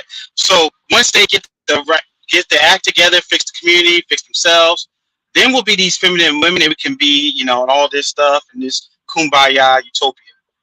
And that's not necessarily true, because and this is stuff that even my dad has told me about black men, like, because you black men are doing this and that and the third, and the reason why these women got to be so hard all the time because y'all aren't marriageable and all this stuff. And I'm like, well, they don't even respect the men that are marriageable, because I'll be in certain spaces and they'll tell me as a nurse, well, he ain't no nurse practitioner, stuff like that. I'm like, really?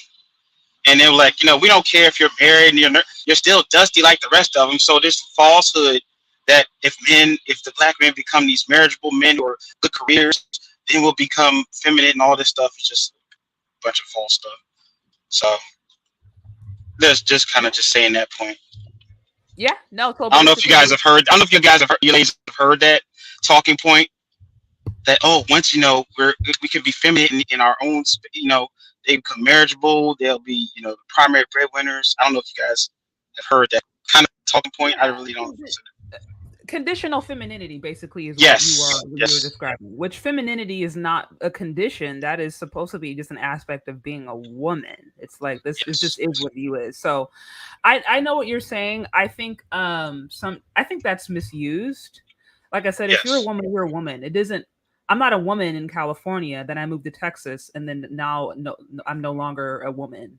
It's like no, I'm a woman Yes. wherever I go, and I act accordingly. Now, yeah, I mean, of course, I'm not gonna treat everybody like my husband, but there are core qualities of what it means to be a feminine woman that never changes. But I think what you're saying is that people use that as an excuse, and I just honestly I don't think it's a very valid one. Jessica, what do you think?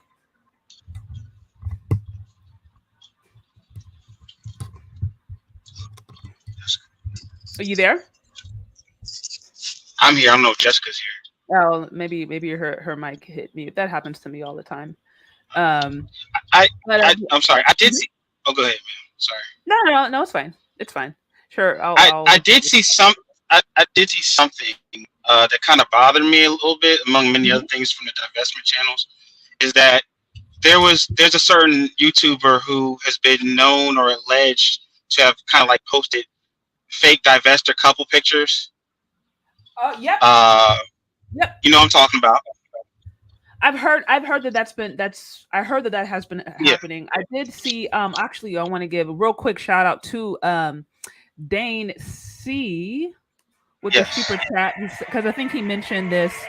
It's the same thing happened to Crystal Swirls. She was in a DV relationship with a white man. She said she stayed because he was handsome and wanted her. And so I think she's another person I'm going to look a little bit more deeply into her content. I just was recently introduced to her. So, but I have heard that just this that she's a big supporter of interracial relationships, but I don't know that she is honest about the realities of that, or when Yeah. it does happen, if she underplays it. So, yeah, no, Yeah. There was something where I think is it Crystal Logic? Is that her name or Swirls? Is that we're talking about the same person? well, this person he's referring to as Crystal Swirls. I'm not sure who, but I heard there was a Yeah. situation. I don't remember who it was, but there was a situation of somebody recently who posted a couple. It was a black woman and her white boyfriend, and it was a cute little picture of them. It was a cute little picture of them. But then Mhm. when you look down at the caption, she was lamenting, and she was saying, I'm basically sad that this person is no longer with me, and come to find out her white man that she That loved was Yep. OD'd on drugs. That was the one I actually exposed, and then I Oh, said it. I was the one. I was the first one that said it, and then there was a guy. I forgot.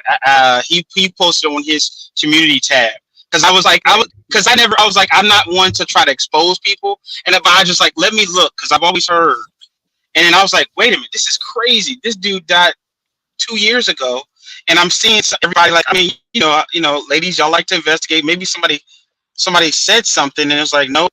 Nobody exposed it or nothing. And I said it in the comments, and I was thinking like, oh, people going like, wow, that's messed up. No, they were like, oh, it's probably one of you dusties that sent her this fake photo to and so she can get in trouble for it. And who cares? Like, can't and, he maybe she still thinks of him as still being there. I'm like, wait, what? Because they had this whole story about, oh, he's a white conservative, and she's a tall white conservative. She's a Oh, she's a black tiny white. liberal. Yeah. Yeah, I was like, what is this political fantasy now? I was like, now that makes me even question that story. So, and it's just very interesting, and then the amount of pushback I got from it. Why are you even here anyway? It's like, well, I mean, you guys just want to believe this, like it's not true. So I was like, wow. I mean, they all were like pushing back against it. They didn't even care. Yeah. So That's I was like, wow, this is interesting. very interesting. Interesting. So Well, I do appreciate you. I do appreciate you calling in. You have a few more minutes, and I want to wrap up. But thanks for stopping by. Yes, thank you so much. Thank you for the mod. Appreciate what you ladies do. That's all I Absolutely. got. Absolutely. We have a good one. You Okay, too. bye. Okay. Goodbye. Sorry about that. I ran downstairs to get a drink.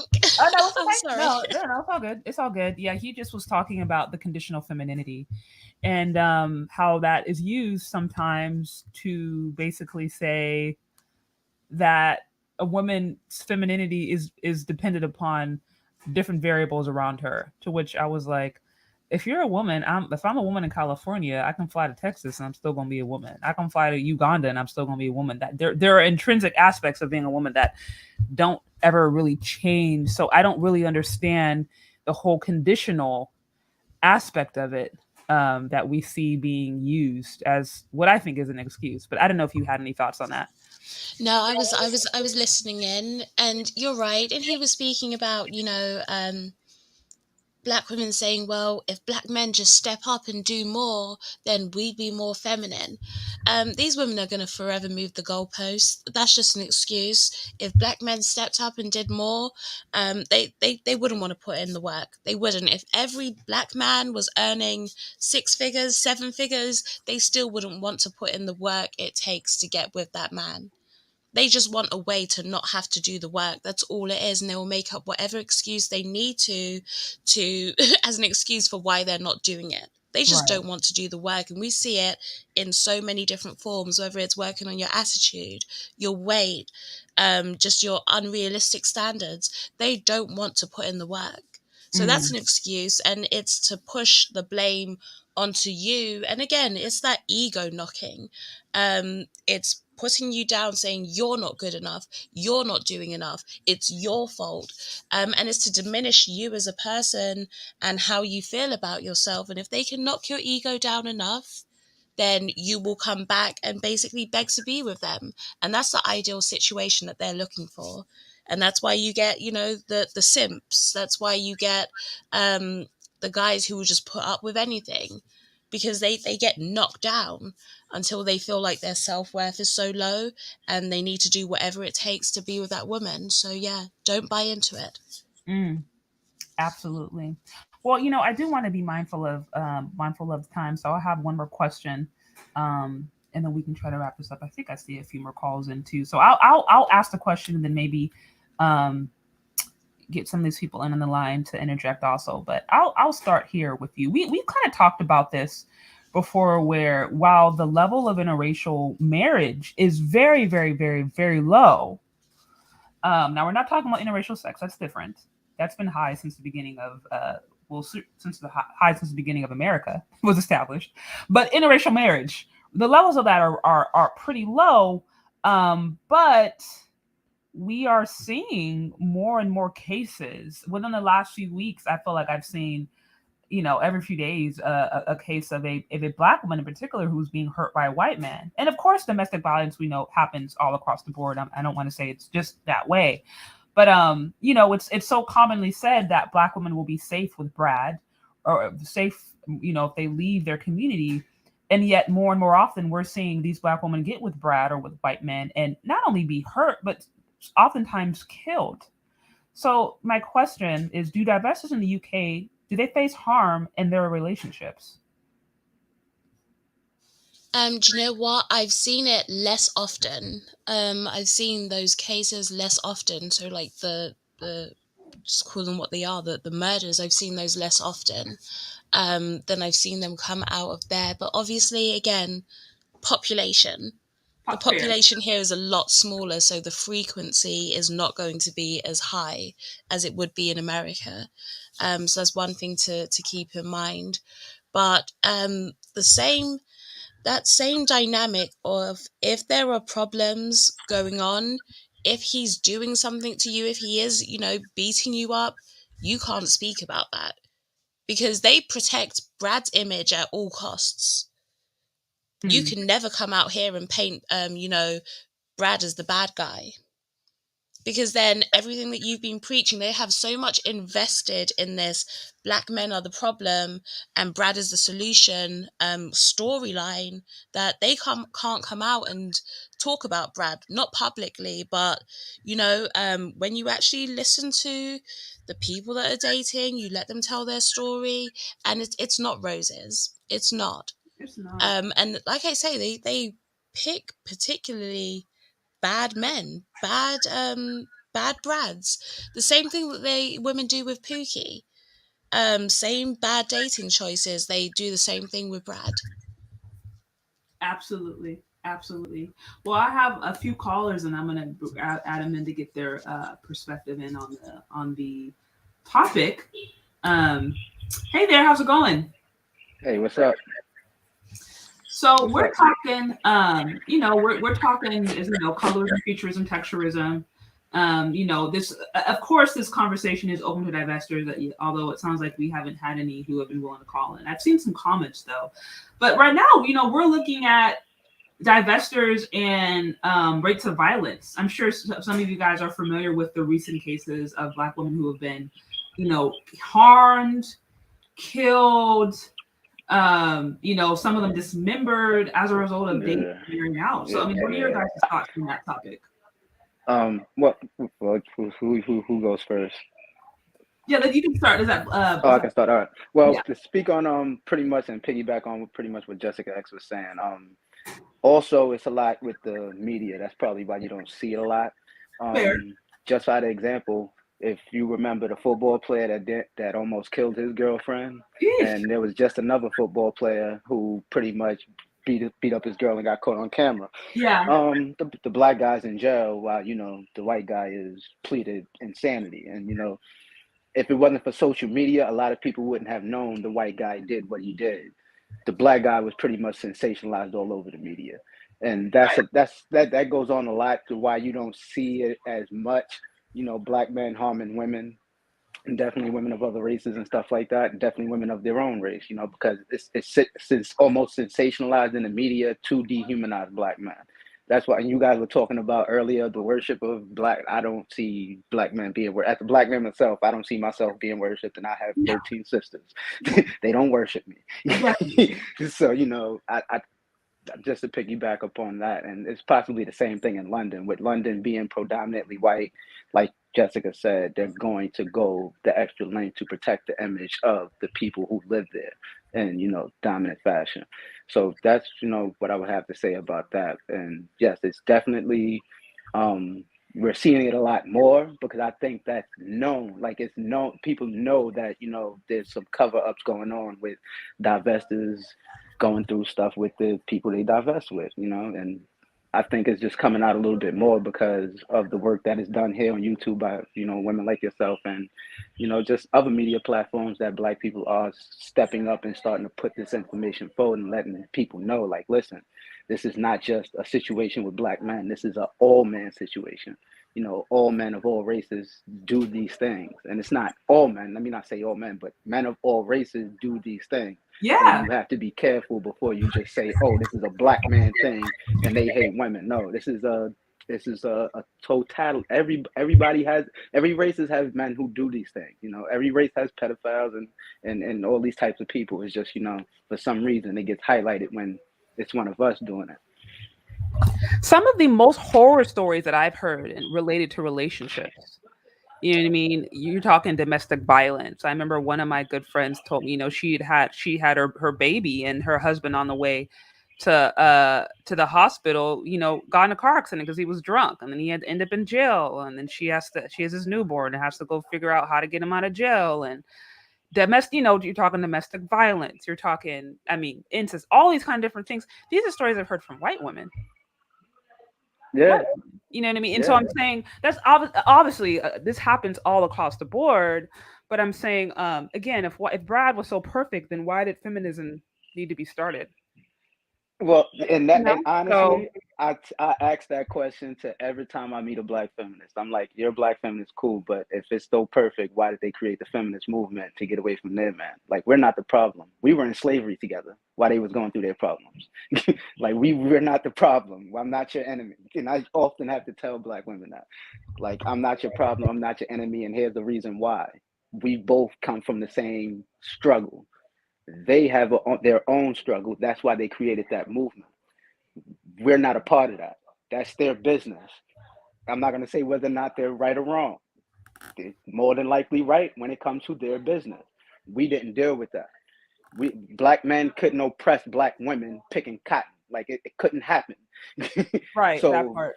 yeah, Right. so it's like we come from the same struggle. That's their problem, and that problem lets you know that that man ain't right over there. They built the world for their women, and women still are complaining about them. Like that should let you know there's something not right over there. Right, that part. Well, I do wanted to give a special shout out to the Orange Pill for 1999 on the super chat. I see when certain black women have hard times in life, weight, unwed pregnancies, bad choices, and partners, government assistance, all accountability credit goes towards black men.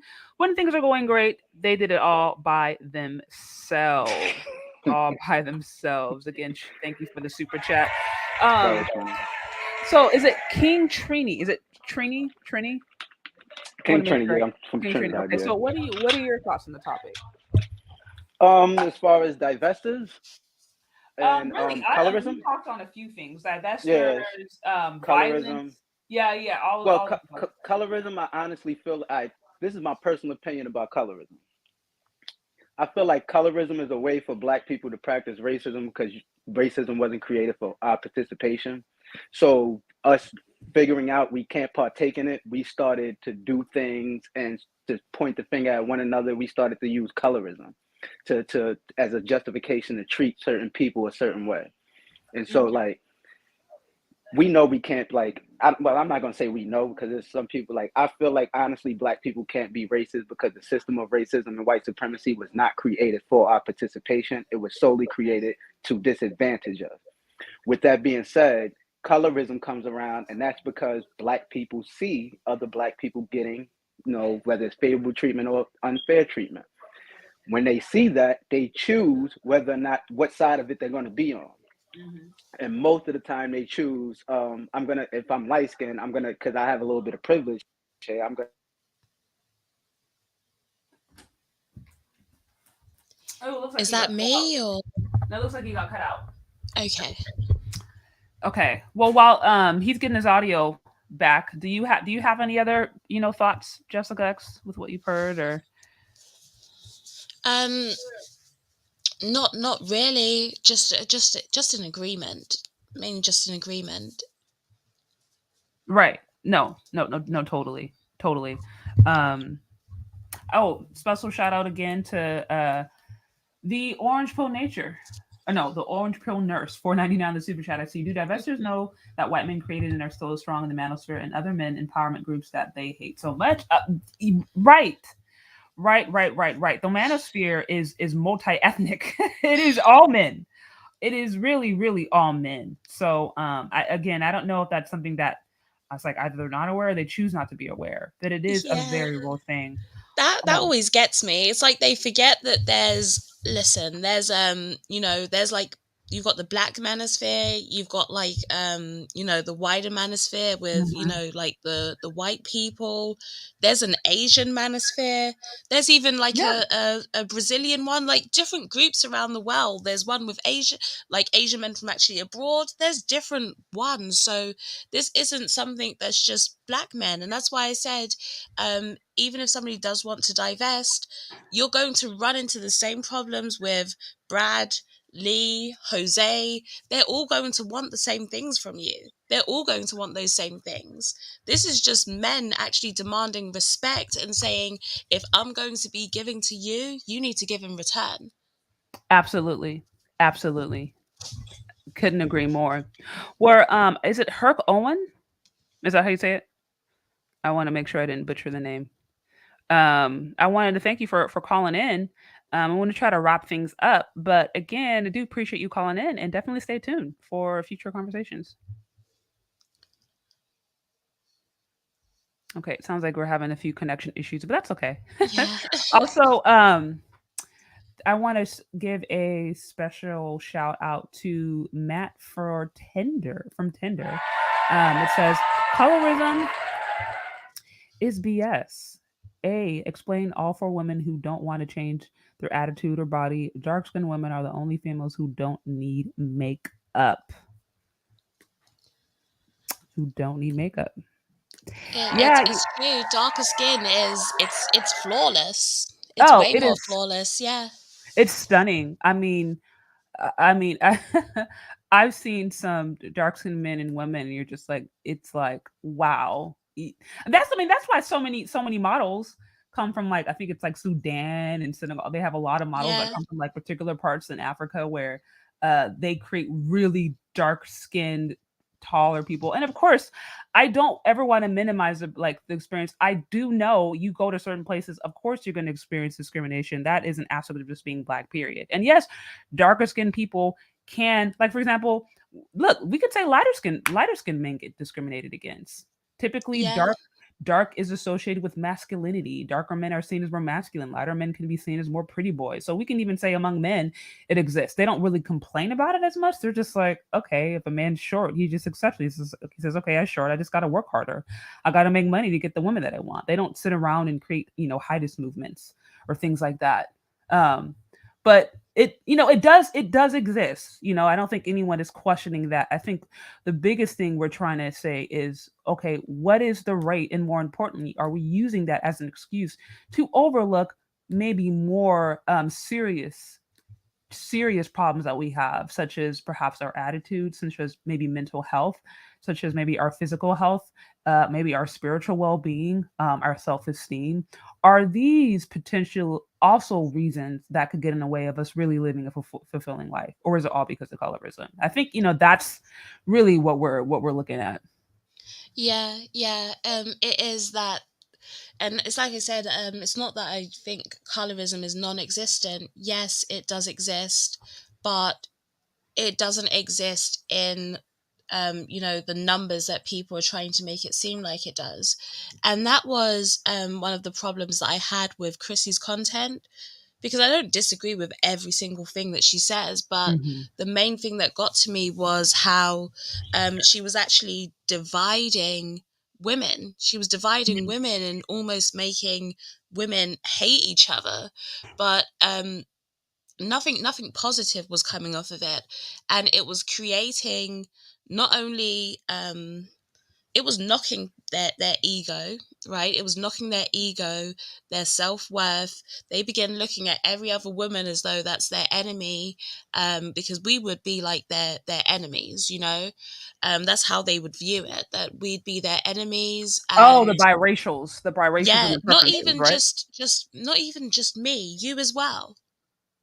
Because I'm brown. Well, I know. Yeah, Okay, I'm because not. it would be like you can't relate.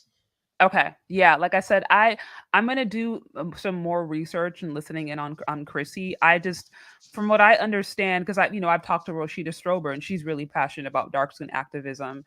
I've listened to some of her stuff and I just know that they are not on friendly terms. So that's the extent that I know about her, and I think I also know that she's a big promoter of um corrective promotioning, which is wanted to see darker skinned women in better environments, which I am for. I'm sure you're for too. It's just about how do we get there in a way that's going to be realistic and going to be honest and also not divisive. And I think that's where it can get complicated, because if on the way of getting there that comes at the extent of now we're blaming black men, hating black men, blaming or hating biracials, light skinned women, or even brown skinned women, then that makes the process of actually getting to that point a lot more difficult, if Hmm. even impossible. So The the division it's done on purpose. So the reason for that, the reason that you're excluding so many different groups of people is so that these women are alone. What you're mm, creating is a mentality where everybody is your enemy. Black mm, men are the enemy. light-skinned women are the enemy. All of these people are your enemy, and you have nothing but each other. And so it creates this bubble, right? Where, like I said, it's this little unit. They're on their own, and because they don't have anyone else to turn to, it keeps them coming back to that community, which is that channel, and helps her to create content and make her money. So it still goes back to the same thing, where these people are just looking for money, and they're doing it by creating this victim mentality, ostracizing you from any possible support you could have, whether that's going to be in the form of, a husband, a partner, a friend, any form of support, and someone that might actually boost your self-worth. If your self-worth is boosted, you don't want to go and listen to Chrissy telling you that you're the bottom of the pile. You're like, huh? It doesn't apply to me. So she's Yeah. actually pulling in a certain type of person. And to be honest, if I was a darker skinned woman, I'd find it a bit offensive. I'd find it offensive that you're here trying to tell me that I'm the bottom of the pile. I'd find that offensive. I'd be like, no, not me. That's not the way that you build somebody's self-esteem, is not by telling them that they're bottom because of something that isn't even an issue, like skin color. Now, if we're talking about attitude, wait, those things you can change, and they're actually problems. Skin color is not a problem. I heard a dark-skinned woman who said she's one step above a disabled person. Oh, And that's I was like, horrible. dang, where is your self-esteem that you Where feel would you like, get that? Yeah. you're one step ahead of disabled people on, like the totem pole, the dating totem pole. And I was just like, wow. But their self-esteem is so knocked because they're listening to these channels who are telling them, you are the bottom of the pile. No one likes you. No one wants you. These men don't want you. These women don't like you. No one likes you. And then we wonder where this psyche comes from, where these women are feeling like their skin is not beautiful, and then they pass it down to their children. That's really sad to me. And you know what? I this is going back to what I said earlier, which is why it's something I really want to touch upon. Whether or not we recognize it, our experiences, when as how we grew up, how we were treated as kids, our interactions with maybe our mothers, our fathers, our siblings, our cousins, for all that kind of stuff, it can weigh in how we see ourselves. And I can look at myself, for example, like, having had different experiences where I was the token black person in school. I was the tallest one, or I was the biggest one. I was the heaviest. I was a dark, like all these different scenarios. And if you don't actually deal with the different way that can have impacted you, could have impacted your self esteem, if you don't address that and then maybe come to a more healthy understanding of who you are, then those same narratives, they continue to follow you throughout your life. So if you decided at 5, oh, I'm never going to be pretty enough.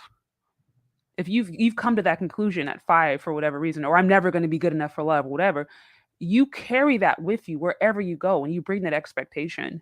And of course, we know that, yeah, there is such a thing as pretty privilege, and there is such a thing as certain people being seen better or worse.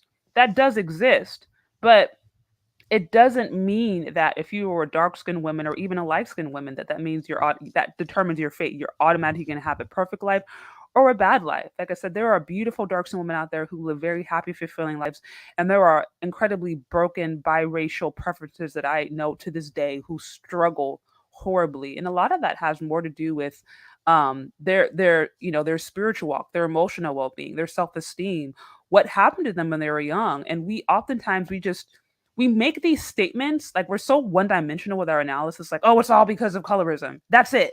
Not looking at any other factors. And you can never address the real problem if you refuse to get to the root. Yeah, they're hitting on the wrong point, and they spend so much time almost depleting their own self-esteem, their own self-worth, and becoming bitter and projecting that hatred onto black men, that they don't actually take the time to look at themselves and say, listen, these women will spend years on YouTube channels I mean years, just watching this content, listening in and getting like angrier and angrier in the process. If you took those years and invested those years into hitting the gym, working on your body, do you know where you would be? Do you know where you would be? You'd be in a different position. And I say, Shoot, you do might the be a work. model. Right. Uh, do the work and let that speak for itself. Listen, I'd make a challenge to any woman who is larger and thinks that she's facing colorism. Hit me up. We'll create a workout regime, a food plan. You stick to it, lose that weight, and then I want to see at the end of that if you still feel the same about colorism. Because I guarantee you her opinion will change. I guarantee you she'll see, do you know what? You were right. There were other things that were holding me back. It actually wasn't my color. My options have opened. I'm getting more interest. People are approaching me. Your life will change. Put in that work. I'll take that challenge on because I'm that confident in what I'm saying that I'm willing to do it. And if I come out and I'm wrong, okay, I'm wrong. But even at the end of the day, you'd be in a better place physically, mentally, you'll be in a better place. So I say to those women, if you think that it's colorism, but you know that you're overweight, try and lose the weight, make that plan, and at the end of it, see if you still feel the same. See if you still feel the same about your image, your self-worth, you still feel the same about men. See where you are. Just take that journey. There's nothing to lose in that. Nothing to lose. Right. Absolutely. Absolutely. Thanks again, the Orange Pill Nurse, for the 9.99. I see a lot of globalism and virtue signaling from divestors and no solutions because once a planned solution is activated, there will be no substance in their words. Yeah. So no, I second that. Hit her up if you want a good diet plan. Also, I work with a personal trainer, has a dark skinned woman who does personal one-on-one training and also group workouts. So if you're interested in taking your workout to the next level and you want to work exclusively with a dark skinned, woman, that is also available. That is also available. So there are different ways, all different things out there that we can do, even practically, to boost our self-esteem. That really anybody should be doing, whether you're dark skin, light skin, you're black, you're Asian, you're white, you're Hispanic. Like anybody should be doing. Yeah, So should be keeping up with it. And I see someone in the mhm. chat say, well, you hear women that are in shape complain about colorism. It's not just the weight, it's the attitude as well. Try work on being a pleasant person. Actually put yourself, imagine if you were a guy, and like I said earlier, would you pick you? If you had the choice of all the women out there, if you were a man, would you pick you? And answer that honestly. Just you don't even have to do it, just within yourself. Would you pick you? And if you're like, then yeah, you've got some work to do. And another part, the harsh reality is you may just not be an attractive lady. I'm just gonna say it. You might not be an attractive lady. Not everyone is going to be attractive. And so, look at yourself where you are and say, okay, maybe I'm being kind of unrealistic in what I'm looking for. I am a 4 out of 10, right? Maybe I need to start looking for a guy that's maybe like a 4 out of 10 like me. Maybe I need to stop looking for a guy that's a 7 out of 10 or 8 out of 10. Oh yeah, It's yeah, yeah. You'll have. I remember I have one of my friends. She was an Indian woman, and she would be like, "Yeah, my mom would tell me like, oh no, you look ugly today, or no, you're kind of pretty, or no, she's gorgeous." But like she said, yeah, my mom would say these kinds of things like just blatant. You have certain moms who will tell their daughters, "Oh yeah, no, you're beautiful. You can." Here are your options, or no, honestly, honey, you don't look that good. So you have to be extra nice, or you have to compensate by doing this, this, and that. Not everybody's a 10, not everybody's meant to be a supermodel. You know what I mean? And not Mhm. everybody is, maybe they're not the most physically attractive, but that doesn't mean they can't have happy or fulfilling lives. It just means we have to be realistic about what we have and then move accordingly.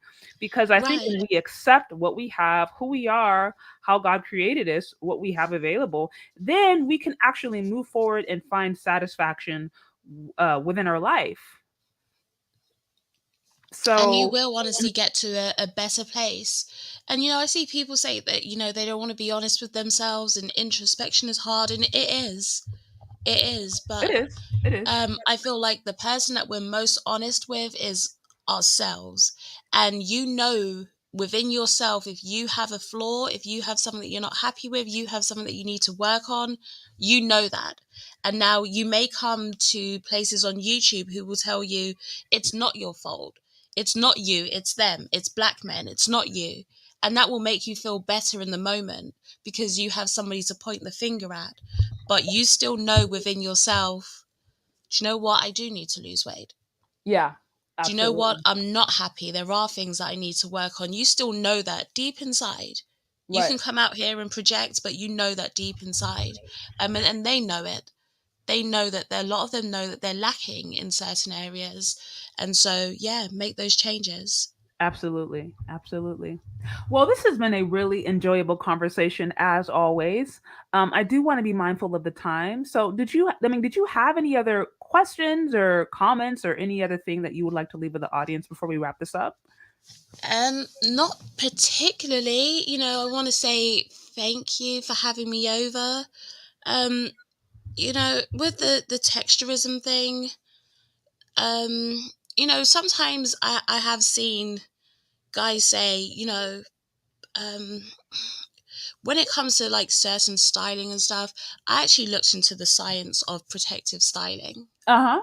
So I can understand the differences in hair texture and why protective styling is a thing. Because I've heard so many guys say, protective styling is nonsense. That's not true. Protective styling is a thing, just due to like the texture of Mhm. black people's hair, the coils, the curls. Yeah. It means that the oils from the scalp don't make it down the shaft, which means that the hair can be drier. Yeah. Because it's drier, it's more prone to breakage. And the more manipulation you do, the more breakage there will be. Of So course. protective styling is a thing. And I definitely get that when it comes to, type 4 hair, even some of the type 3s, it's going to take more work, more manageability. So that's a thing. And I understand that when women are talking about protective styling. The only thing that gets me when it comes to protective styling is if you say you have a protective style and then your hair's never out. What are you protecting it from if you never have your hair out? Again, I don't want these things to become a crutch. So I understand that, listen, yes, protective styling, there's a science behind it, but don't use that as a crutch to constantly, wear a weave all the time. So there's that part when it comes to the texturism. We didn't really touch on that too much. And I know there's an appreciation for the chat. You guys are terrible. You guys are terrible. So you know what I do? If you have maybe about 5 more minutes, it looks like I do have a caller who wants to call in and touch on texturism. Do you have about 5 more minutes? Okay, I'm Okay, gonna yeah, add it to sure. the stream. Hey, is it L Rain? Is that how I say it? Yes. Can you hear me? I can. So what Okay. what do you have to say about texturism? And I'm really so glad that you guys are touching on this. This was something that I thought about and wrote about and wanted to speak out about.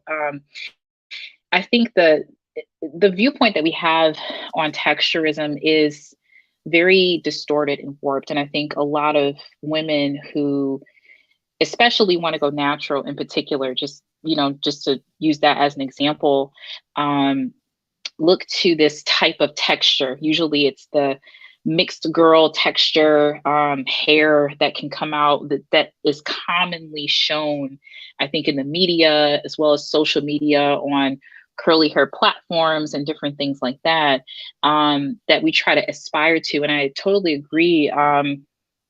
Jessica X, I think I got your name right. I'm sorry if I didn't. That that protective styling, even with that, it's not always. I think the protective styling is there to sort of hide, like we want to hide ourselves from our hair. Like we don't want to actually face what our hair actually looks like and embrace what we have, and that's a real issue amongst us. And I think a lot of women don't like to address, and it's funny because my last hairdresser that I went to when I was living in Ohio, she talked about how a lot of women who enter her chair have a real issue with their hair. Like they'll come in and they want their hair to look a certain way and feel a certain way. And when they really get down to the issue behind how they're handling their hair, their tears, you know, they're angry. They bring up issues that they have experienced in their life about how people have viewed their hair, comments about their hair. So I just wanted to say that quickly. Hopefully maybe you can touch on that maybe in another broadcast. But yeah, that is definitely a real issue amongst us as Black women, accepting the way we look. You make, man, some really good points, and I will say this is something that I want to continue to do a little bit more research on, and really understanding Black like really Black Afro-centered or femininity that comes from us, because oftentimes when I see Black femininity channels, honestly, I just, this is my personal opinion, I feel like we're promoting white femininity. I feel like we're promoting, Yes. femininity as it's seen in Europe or from white women. And the issue that I have with that is that is not our cultural context. Like, you'll see women like promoting, oh, going, let's go to Paris, let's go to Greece, let's go to France, which, listen, I don't have anything against those countries. Like, I'd love to visit. I've been to France before, I want to go again. Like, I'd love to visit all those countries. But it's you'll see that, and then you'll see them wearing really long, straight lace front weaves along with it, or maybe different makeup that makes them look lighter, or just even some of the clothes we see. You're getting designer bags from France. You're getting designer bags from Italy, and I'm like, there is no connection whatsoever to even where we came from. Like, I remember I was talking to yesterday. I had an interview with Philip Scott, and he has a pretty big channel that is international. And he does a lot with stuff in Africa. And I remember when I went on my honeymoon in Zanzibar, that was the most beautiful place I've ever been. It was like my breath was taken away. And I remember being there and seeing different European families come in and vacation on their free time, going to Zanzibar, going to different places in Africa on vacation. And I'm talking to some of these European families and just like, yeah, we went to Kenya, then we went to Ghana, now we're in Zanzibar, then we're going to head to there. And like all these different white families who on their free time, you know what I mean? They're going to Africa and exploring and relaxing and enjoying the best of the best. And I'm thinking, I have never once seen a Black femininity channel even talk about, okay, let's talk about luxury. We're not even talking about it from where our people came from. And so I think along with that, because our idea of luxury even and our idea of femininity is based upon a place that we don't come from, I wonder how that fuels our understanding of even how our hair should look. Like, if you have no understanding of how maybe your ancestors did their hair, what was considered royal hairstyles, how did they really take care of their hair, what were hairstyles that are technically they did to grow it. Like, if we have no understanding of that, we just know how to take care of weaves, of course that's going to create a little bit of an imbalance, Yeah, because you have people that don't And know I would how just say to this take really care of their quickly. hair.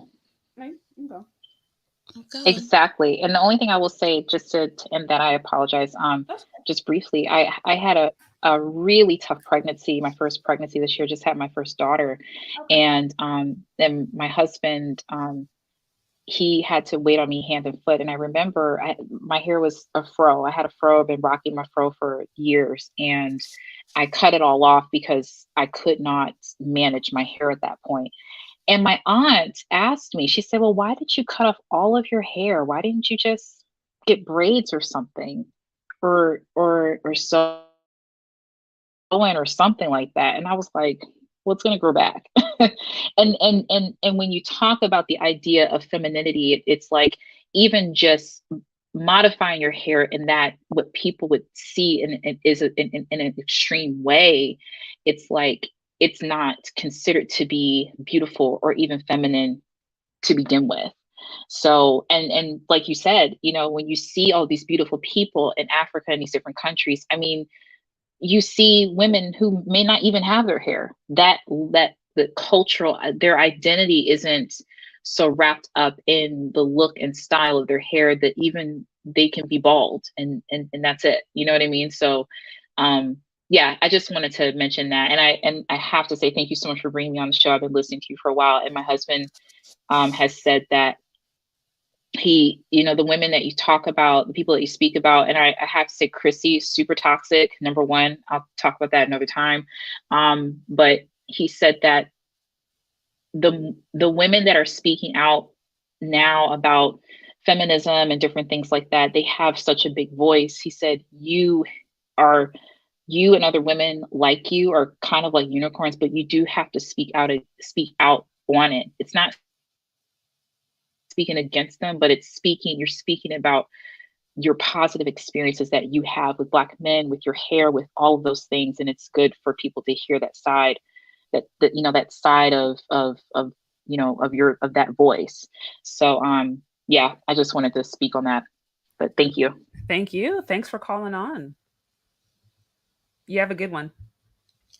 Goodbye. You too. Bye. Yeah, she made some really, really good points. Some really good points. Yeah, so many women have worn weaves for so long that they forget how to deal with actually like their hair. Oh, They forget how to maintain their hair.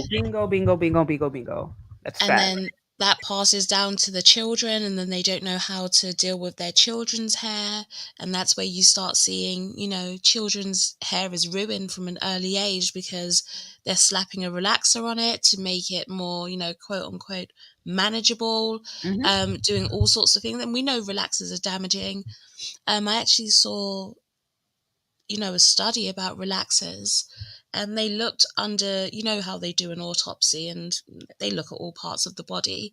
And women who had been getting relaxers had almost like a black gunk underneath their skull, literally like a black build-up gunk. They didn't really know what it was, but it does something to the body. And you have to think you're constantly slapping those chemicals on, and it's not healthy. And people are putting that on children, and then because those children are so used to a relaxer, guess what? They don't know how to care for their hair and their texture. Nope. And so it's just like a cycle that goes on and on and on. They're used to dealing with relaxed hair. They get to a certain age, and then boom, they go straight to the weaves. And then it's like no one really knows how to deal with their hair. And that's why I was happy when I saw the natural hair movement actually start popping. But then it seems like it died out. Women were like, "Oh, I've had enough. I give up. I can't be bothered." But yeah, it was good while it was popping off, because there was a shift where I was like, okay, we're going to actually embrace ourselves. Absolutely. I mean, I will say, black hair, it is, it is something to deal with. I'm not going to sit here and act like, roll out the bed and do it easily. I know like for me, I know, okay, because I don't have like, I don't think 4C per se. I have maybe more of a looser curl. So, okay, then maybe there's a few days I can roll out of bed and make it work or throw on a headband or whatever. But it's like, that means I'm going to have to pay for it. That means there's going to have to be a day out of the week where I'm spending a good hour and a half just combing it out. You know what I mean? Now I got to deep condition it. Like, there is a routine. So it is going to be different to manage than maybe a Becky per se with just some bone straight hair. But I think I just wish more of us are willing to embrace that, because the thing about it, when you do have a weave, as you mentioned, you still actually have to take care of it. You have to learn how to maintain it. You got to take that stuff to the shop. You got to wash it a certain way. You got to dry it a certain way. You still got to wrap it if you want to make it look good. Like, there is still a level of effort that has to go into maintaining somebody else's hair. So it's like, why not figure out how to do it for your own, Yeah. And once you have those routines in place, it will become a lot easier over time. Once you establish what works for you, you've got your little routine, it will get easier. It's not going to take as long as it would do in the beginning. Right. Absolutely. Well, I really do appreciate, once again, this conversation. It's been really enjoyable. It's always a pleasure to have you on. I also appreciate all of the callers, those of you who were willing to call on and share your opinion. Maybe one of these days, a divester will be willing to engage. We'll see. We'll see. But this was fun. This was fun. It was a good show. It was a good show. Thank you for having me. Always, always. So, well, like I said, you guys definitely be sure to tune in tomorrow for Jessica X's show. I'm excited to check that out. That should be fun. Hopefully, you get a chance to pass by real quick. What time is it gonna be? It's probably going to be early because we're like the long distance apart, so there's 8 hours between us. Okay. So probably about midday your time. Oh, that's good. Okay. Yeah. I know you might be busy, but it's okay. You know, you Okay. can always Yeah. catch it on the playback. I'm right. I'm gonna try my best to stop through, but if not, I will definitely catch the playback. Definitely catch the playback. Perfect.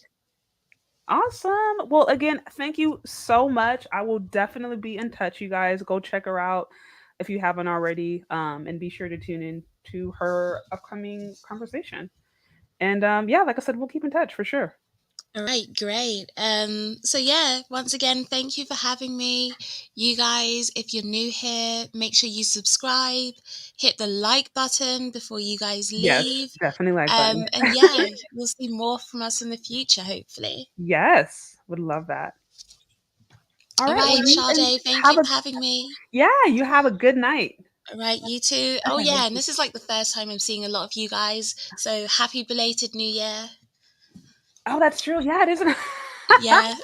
I've so lost track of the days, but this is still technically New Year. So yeah, happy Yeah. merry belated Christmas, Hanukkah, Kwanzaa, New Year, holidays, everything.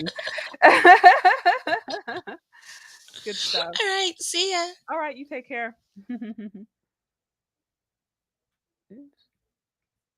um, well, again, I want to thank all of you guys who hung out. This was fun. This is always a good conversation. Always good commentary. As I mentioned, there's a lot of different ideas floating around there. So it's always a pleasure when I can just sit and have a honest, logical conversation with somebody who is, tries to be open minded and tries to be balanced with their approach. So it's always fun with Jessica X. I appreciate all of you who also have listened in and, liked or subscribed, commented, sent in super chat, sent in support. It is always, always, always appreciated. If you would like to continue to show support to the show, you can find me on Cash App or Venmo, Chez Chardé. Lastly, I do have another conversation that's going to be taking place tomorrow with a lovely friend of ours. We're going to be changing topics a little bit and be talking about immunity system, how to actually naturally improve your immunity system. Many of you guys know that this is flu season. And also, I think a part of just being a good and healthy woman is learning how to maintain our health. And there are practical ways that we can do that. So I'm going to be bringing on a nurse.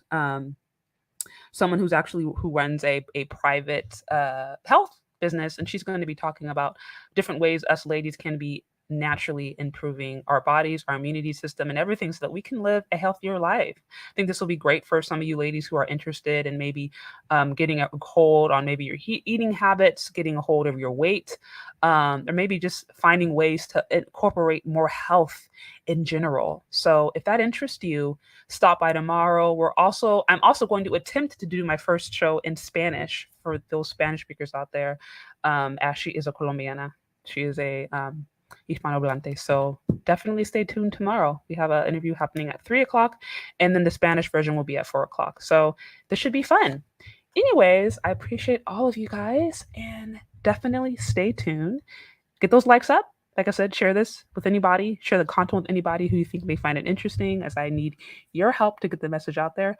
And I will do my part to try to give you guys content that is helpful, that is enjoyable, that is constructive, and that is entertaining. So we will talk later. Bye.